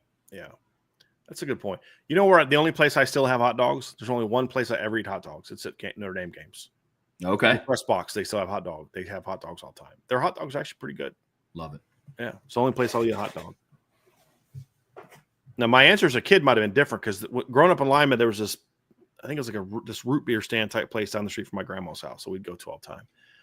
And it's not there anymore. But it was like this little brown building, and they had foot-long coney dogs that were just to die for. So that might have been it. My uncle ran a convenience store in Norfolk, Virginia. It was the first job I ever had, 15 or 16, working for him. And they had these coney dogs too that were really good. He made his hot dogs really well, really good because they also had the hot buns.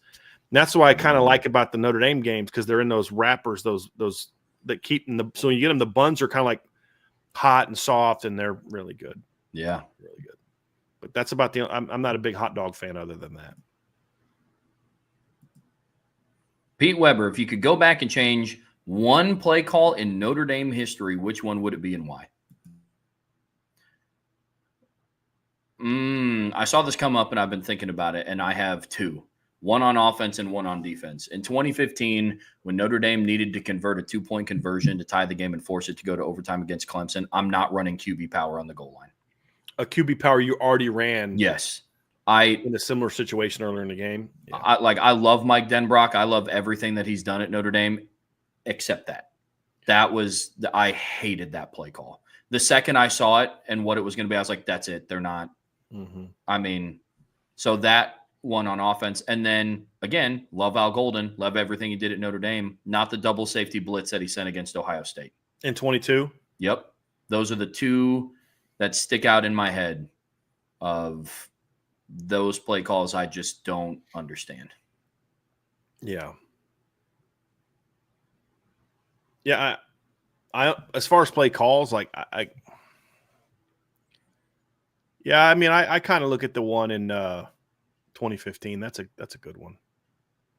That's a good one. Well, I'll tell you a play call I would have done different. I wouldn't have gone for 2 the first time Brian Kelly went for 2. Yeah, that's fair. In that Clemson game, 2015, I wouldn't have gone for 2. Because now you're either going for 2 for the win or you're just kicking an extra point to tie the game up. Yeah. So I wouldn't have gone for 2. Yeah, that'd be mine. Like, I don't remember play calls from the Lou Holtz era. Like, I don't remember, like, the games enough back then to remember play calls when I was, like, 10, 12. Like, now, if you were to say, like, what was a play that happened that you'd like to do different, then I'd say, sure, okay, that would be, Pete Bursis catches the interception against Boston College in 2020 or 1993. That'd be one. But another one would be they don't call clipping on Rockets punt return in 1990. That'd be another one that I would have loved. But yeah, Notre Dame's defense in 2019. Here's one in 1989. Notre Dame runs a different coverage against Miami on 3rd and 43. Game was 10-10. Miami was backed up deep. Notre Dame was starting to get some momentum back, and they converted a 3rd and 43. Just ran it right over the top of Stanson Magala. I would have get a pick there or brat it down. You get the ball near midfield. Maybe that changes, and Notre Dame goes back to back. Gosh. Now all the play calls are just starting to flood in. I'm in 2014 Florida State. I mean. What play call didn't you like there? We saw about the penalty. The penalty I hated, but I think because they called that play twice in the game. The first time it was a touchdown to Corey Robinson. I thought at the time it was risky to go back to it again because like Amir Carlisle, the slot receiver, was clearly like straight up just blocking. Yeah. Like he wasn't attempting to run a route. Florida State was going to alert the officiating to that, correct? Yep. And so I thought that was a bit gutsy, but a lot of them kind of just on defense. I mean, most recently national championship game, I don't care who it was. I don't care if it was Christian Gray or Leonard Moore or Ben Morrison or anybody. I'm not leaving a corner on an island against Jeremiah Smith on 3rd and 11. I'm having probably the best coverage safety in Notre Dame history over top of him as well. I changed that call. Yeah, they're starting to come back to me. Somebody in the chat just reminded me of the 4th and 9 against USC. Maybe not go man coverage on the outside with Ambrose Wooden against Dwayne Jarrett. Dwayne Jarrett, yeah. 4th and 9. That's a good one. Yep. That was who said that? That was Roy Boy said that one. That's a good one. Yep. That's a good call. Somebody else said, where's the other one? The 2-point conversion against Northwestern in 2014. Oh. That I get that. I mean, I've hammered Brian Kelly for that so much, but I don't know that necessarily changes the trajectory of that season a whole lot. I mean, maybe, but I feel like Notre Dame was kind of on the verge of sinking anyway. They were 7-2. They were coming off the Arizona State loss, if I remember correctly. And they would, I mean, to even need that call to beat that Northwestern team, who was just abysmal. They were 3-6 coming into that game, Trev. That team, this is still a crazy stat. So in that 2014 season, Notre Dame gave up 43 points to Northwestern. Coming into that game, they had scored 31, 23, 24, 29, 20, 24, 7, or excuse me, 29, 20, 17, 17, 7, and 9 points. And they gave up 43 to that team. Nice. Old BVG. And then I'd probably scrap the entire offensive game plan for 2016 NC State. They shouldn't have played the game, but throwing the ball 30-plus times in a hurricane was a choice. Yeah, it was definitely a choice. That was an odd one. That was a very odd one. Bold strategy, Kyle. Yeah. Jason Rose, hey, guys. If Nick Saban was the coach at Notre Dame during the same time frame as Brian Kelly, how many national titles does he win? At least 2. Notre Dame, could you imagine what Nick Saban would have done with a team that had Dane Christ at quarterback, Michael Floyd, Tyler Eifert, Jonas Gray, Sierra Wood, Theo Riddick, Zach Martin, Chris Watt, Trevor Robinson, Taylor Deaver, Braxton Cave on offense. That's just offense. And had Capron Lewis Moore, Lewis Nix, Aaron Lynch, Stephon Tuitt, Darius Fleming, Sean Swinar, Manti Te'o, Robert Blanton, Gary Gray, Jamore Slaughter, Zeke Mata at safety. Could you imagine what Nick Saban would have done with that team? Harrison Smith. Oh, my gosh. I forgot about flipping Harrison Smith. I knew there was a safety I was forgetting. Harrison Smith. Could you imagine what Nick Saban would have done to the team? And don't get me started on what he would have done with that 2015 team. Yeah. Don't even get me started on that. Yeah. Same thing in 20. I mean, it could be more. The 2018 team is another one that I'd have been like, Not to mention, that's assuming he only recruits as well as Brian Kelly does. And makes the same hires that Brian Kelly did. Well, he wouldn't have. Exactly. That's the thing. He would have made better hires. You never would have had the Brian Van Gorder era. Nick Saban would have never wasted Jalen Smith the way that Brian Kelly did. One of the biggest embarrassing travesties of a player's history is that Brian Kelly chose to have Jalen Smith get coached by Brian Van Gorder for 2 seasons. So at least 2. No doubt. Just with the rosters that Brian Kelly had. So to your point, I would change coaching staffs, but he would not, even if you just gave him the same exact roster, the same roster Brian Kelly had, recruits the exact same players that Brian Kelly had, I think he wins 2 titles. Yep. At least. Yeah. I think I'm confident saying 11 and 15, they win titles. I'll feel comfortable saying that. Agreed. Well, and that's why it's like Like, let's just say Saban would have left Bama in 2009 to come to Notre Dame. Does Jimmy and Golden leave? If Nick Saban's your new coach coming off of a title at Bama. Think about that. Yeah. And in 2012, when they actually did make the national championship, they're not facing Nick Saban. That's right. That's a great point. It's a great point. Yeah. Oh, man. Great point. Yeah. Springs ND08. I know Notre Dame is really targeting Texas for recruiting, but I've wondered if South Carolina comes to an end, or if USC, yeah. If USC comes to an end, should Notre Dame try to get a home-and-home or 4-game series with Arizona State? I like where your head is at on this one, Stephen. I would not do it. I don't know that Arizona State's struggling to recruit in state right now. If you go look at the state of Arizona, the top targets in Arizona are not staying in state. They're not. So I don't think you necessarily need that to get into the state of Arizona. They're already having success in the state of Arizona. They could have more. Like I said, they could have had Cooper Perry last year if they didn't make some mistakes. The previous receivers coach didn't like Cooper Perry, and the recruiting coordinator at Notre Dame didn't like Cooper Perry. I did, and I thought they should have taken him. But I don't think that game necessarily helps you recruit Arizona better. I don't think it helps you recruit Southern California better. I don't think it helps you recruit Texas better. I don't. Now, having said that, Stephen, would I be against it? No, not really. I wouldn't be against it.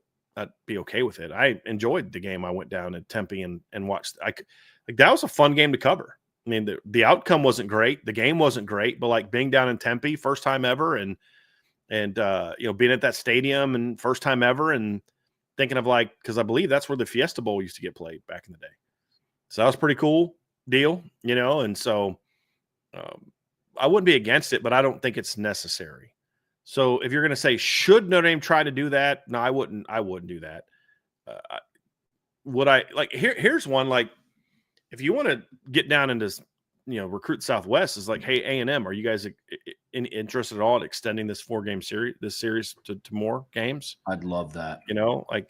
I think I'd rather do that than Arizona State. Yeah. I'd love that. Knowing what Mike Tenbrock's built or Mike Elko's building, I'd still say try to do that, but he's doing some things down there, boy. Sure is. Archer 452. Do you think we will ever see a program who is yet to win a national title finally get over the hump? And if so, who? Oh, sure. Look, if Oregon wins a national championship in the next 10 years, that shouldn't shock anybody. I mean, that they're certainly capable of it. Oregon is a team that's never won a national championship in college football. And they're a team that's on the cusp. There's been a lot of teams that's only won one. Clemson had only won one, I believe, when they won theirs. Georgia hadn't won a whole lot of titles, but just trying to think of a couple other teams, Trev, that to who are some potential teams. I'd have to go look about some teams, whether they have or haven't won a title, but looking at, just the SEC, I mean, Penn State's won a couple, so they are. Go ahead, I found a list of winningest college football teams with 0 championships. West Virginia. No. Virginia Tech. No. Wisconsin. No. Navy. No. Oregon. Yes. And those are just some of the few teams that ESPN had listed. So Oregon by themselves is one. And I guess part of that too is we would have to decide what do we count as having won one in the past. So, I mean, there's some teams that you'd be surprised have won a national championship. Yeah. Because of how those things are claimed. But I don't know that I would necessarily agree with Texas A&M that they are the no-brainer national champions of the 1939 season, for example. So yeah. So that would be kind of my stance on that. But here's wild. 1939, A&M finishes number 1 in the AP. Number 2 was Tennessee. Number 3 was USC. Number 4 was Cornell. And number 5 was Tulane. Number 6 was Missouri. Number 7 was UCLA. Number 8 was Duke. Number 9 was Iowa. And number 10 was Duquesne. Hey. Yeah. So Cornell, Duquesne, Tulane. It's a weird year. A lot of Ains. Yeah. Mark Avalone, when you look back at that touchdown catch by Will Fuller against Virginia, was it a bad play call by the UVA defensive coordinator or bad execution by UVA players? Bad execution, letting him get behind him, especially as Kaiser kind of moved around a little bit. It's bad execution. Yeah. And just not really knowing how fast Will Fuller is. Just it's hard to really see it until you're there. But yeah, it was just blown coverage. Yeah. Tristan Schaub, who would you slot in at kick returner or punt returner for the 25 season? Punt return, I don't have a guy. I have guys that I want to see these guys in contention for it. At punt returner, just kind of off the top of my head, I want to see Will Pauling and I want to see Dallas Golden get opportunities as punt returners. Those are the two guys just that I really look at. I want to see how those guys do. And kick returner, that one's a little bit different. Obviously Dallas Golden's another one that I would give a shot there. Perhaps Will Pauling there. I wouldn't mind seeing Jadarian Bryce back there again either. He'd be one to consider, but then of course you've got some other guys that you might want to give a look to, as potential kick returners. Do you want to, create some opportunities for Aeneas Williams back there? I don't know. Do you want to, I think those are probably my, could Will Pauling also do that? That would be another one, but punt return, I would care more a little bit about because I think there's more opportunities to return punts than there are kicks. So yeah, I would go Will Pauling and Dallas Golden would be my two guys that I'd say, let's see how they do. I'd throw Jordan Faison's hat in that ring too. I would have loved to see what he could have done this year, but he wasn't healthy. And so I understand kind of like the risk mitigation they took with not putting him on punt return anymore. So I get that. And then kick return, I mean, shoot, I would love to see JD Price back there again. Yeah. The only reason that I don't count Jordan Faison is because he doesn't catch punts well.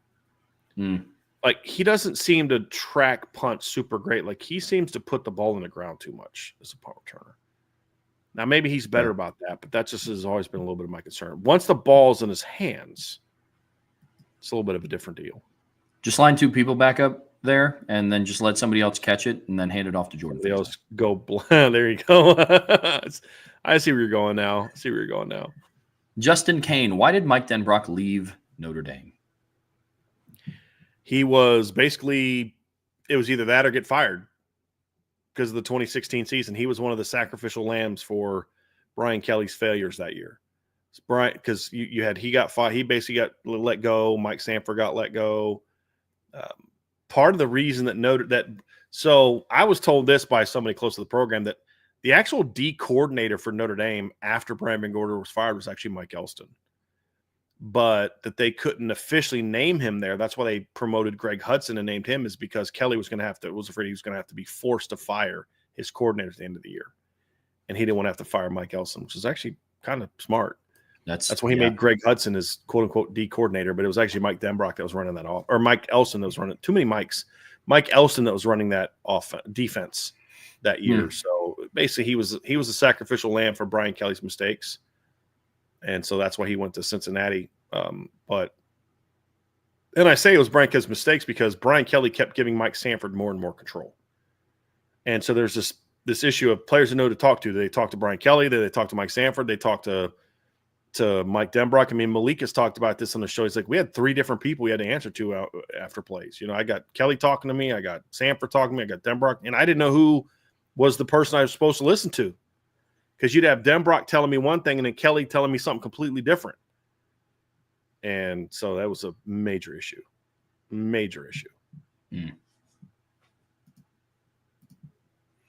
ND for life. Can you see Braden Robinson as a kickoff or punt return specialist in his freshman year? This young man is quick, twitchy, and one move and he's gone. Absolutely. Him and Bubba Frazier both are, the day that they arrive at Notre Dame, will be back there fielding kicks and punts to see if they're the best guy for the job. They'd have to win it, but they would absolutely, ND for life, be getting a shot for me, and there's no doubt about it. I could see Braden Robinson at the very least being a 4-year return man for Notre Dame. Yeah. The very least. Absolutely could see that. I think we actually already had that one. Here's the last two. ND for life. Even with the unfortunate news about the injury to Charles Jagusah, what was your overall reaction to this weekend's Notre Dame news? Did the injury put a damper on the commitments this weekend? No, not really. Part of it, two reasons why. I'm just glad the kid's okay, number one, because as Trevor said, that could have been so much worse. Number two, I had my family in town. My mom and dad were in town. That was awesome. I have not seen them since their accident, and I have not seen my dad since all the issues with his heart, things like that. So it was just like nothing was going to ruin that weekend. It was just nice to have my wife, my dogs, and my mom and dad with me. We spent some time talking about my grandma and some different things like that. So that was really nice. And so I don't think there was anything that could have put a damper on the weekend because of that. But then also like the commits, it's like I'm just trying to look more. My overall disposition I'm trying to change where I focus on the positives more than the negatives. But the Jagusaw news stunk, but it was also a position where it's like, it sucks that you're losing a stud for whatever period of time. It's like, yeah, but as long as if Joe Rudolph's a good coach, then they should still be okay. Because let's just say for whatever reason, Charles Jagusah walked away from football at the end of the year last year. This was like, you know what? I want to go work in Washington, D.C. like Steve Elmer. Okay. And we're going into the season with Knapp, Schrouth, Craig, Absher, and Emil Wagner's my starting offensive line. And there is no Charles Jagusah to contemplate. I'm still excited about this offensive line because Sullivan Absher is a very talented player. It now seems like a consolation prize because Jagusaw is the kind of player he is, but Sullivan Absher is a very good football player. Yes. And if you can't put a good offensive line on the field, and plus, as my buddy Jeff put on the board yesterday, it sucks that he's hurt, but this is the best time for it because you've got a whole 3 weeks plus you got 20, I'm trying to do the math here, 24 days before fall camp starts. You got over 3 weeks before fall camp starts. Then you've got all of fall camp to figure out what your line's going to be. The timing of it, you never want it to happen, but if it's going to happen, the timing of it wasn't too bad. Agreed. And again, you've got very talented options. I mean, so let's just say your four best options for the starting job are Sullivan Absher, Gerby Lambert, Joe Otting, and Will Black. Like if they can't find a great offensive line with that group, then they got the wrong offensive line coach. Yeah. And I don't think that's the case. Because we saw this guy, lead a team that could go to the championship game with Pat Coogan in the starting lineup. And I love Pat Coogan, but he's not nearly the talent that Sullivan Absher is. And close. Just God-given talent.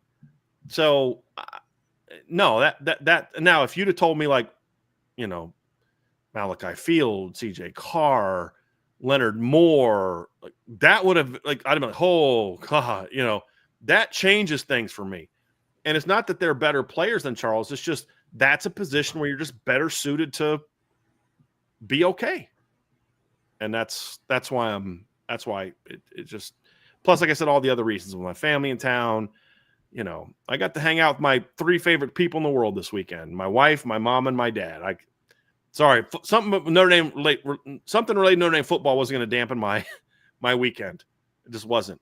And the fact that it's 3 bits of good news for 1 bit of bad news also helped because those are 3 big, big commitments. Oh, yeah. And one of the things I've had to learn when I started doing this job is being able to compartmentalize this job. So, there's good stuff, bad stuff. Like the wide receiver commits that they got this weekend had nothing to do with Charles Jagusah. And Charles Jagusah had nothing to do with those 3 kids committing to Notre Dame. Mm-hmm. Big picture, it's all about Notre Dame. I understand that, but it's you take the good with the bad. Injuries happen, and like I said in the first segment of the show, at the end of the day, Notre Dame's losing somebody that's played in 2.5 games. Yeah, I know that. Very talented somebody, but yeah. To your point, you are correct. And at some point, that talent has to turn into you can play in the regular season. Mm-hmm. So that's kind of where I'm at with it. Mm-hmm. ND Milton fan Brian, would Sullivan be your replacement for Jags, or would he need to compete for the spot? I mean, we talked about this at the beginning of the show, Nathan, and of course he has to compete for the spot. But somebody's got to start there. Yeah. You don't have a competition, but while the competition is going on, you only have 4 offensive linemen out there until we figure out who the starter is going to be. That's why I said that's why you're trying to build a depth chart. Yeah. I've been very clear that I think Sullivan is the best guy for the job based on what I know and how long we think Jagusaw is going to be out. But I also said if you move Gerby over there and he's out playing him, then he gets that opportunity. If Will Black is he's one of your best 5, then you got to think about how you're going to figure that out. But I think that Sullivan is most likely to win the job. But you never just put someone in there and just say, oh, you're the next guy. No competition. That goes against everything I've ever said about football, ever. Like, it should always be competition. Yeah. So, yeah, I would have competition, Nathan, for sure. For sure. I also don't want to sit here and hide behind oh, well, I don't know. They got to have a competition, so I'm not going to give you my opinion. Like, that's who'd want to listen to that? Who do you think the quarterback's going to be, Brian? I don't know. I mean, they're both really good. They both have strengths and weaknesses. So, we just got to see how it plays out. Dude, anyone could start a show and say that. I'm going to give you my opinion. This is what I think. Of course, these things are all true, but I'm going to give I think CJ Carr's a better quarterback. Yeah. Could Kenny win the job? Of course. Would if Kenny beats out CJ, am I going to be upset? No, not at all. But I'm also going to tell you my opinion is I think CJ is going to win the job. Same thing here. Could Gerby win the job? Could Chris Tarek win a job? Could Will Black be too good to keep off field? Of course. Could Joe Wadding be like, dude, I'm too good not to play? Of course. But if you're asking me right now what I think is most likely, I think it's Sullivan Absher wins the job, and I think he'll perform well doing it. So yeah, but in all those scenarios, Nathan, but CJ's got to win the job. They shouldn't hand CJ the job just because I think he's the most talented quarterback. He's got to go win it. Because if he can't beat out Kenny Minchie, then he's not going to beat Miami and Texas A&M most likely. He's definitely not going to beat Ohio State and Oregon and Texas and teams like that. So, yeah, fair question. But, yes, always competition.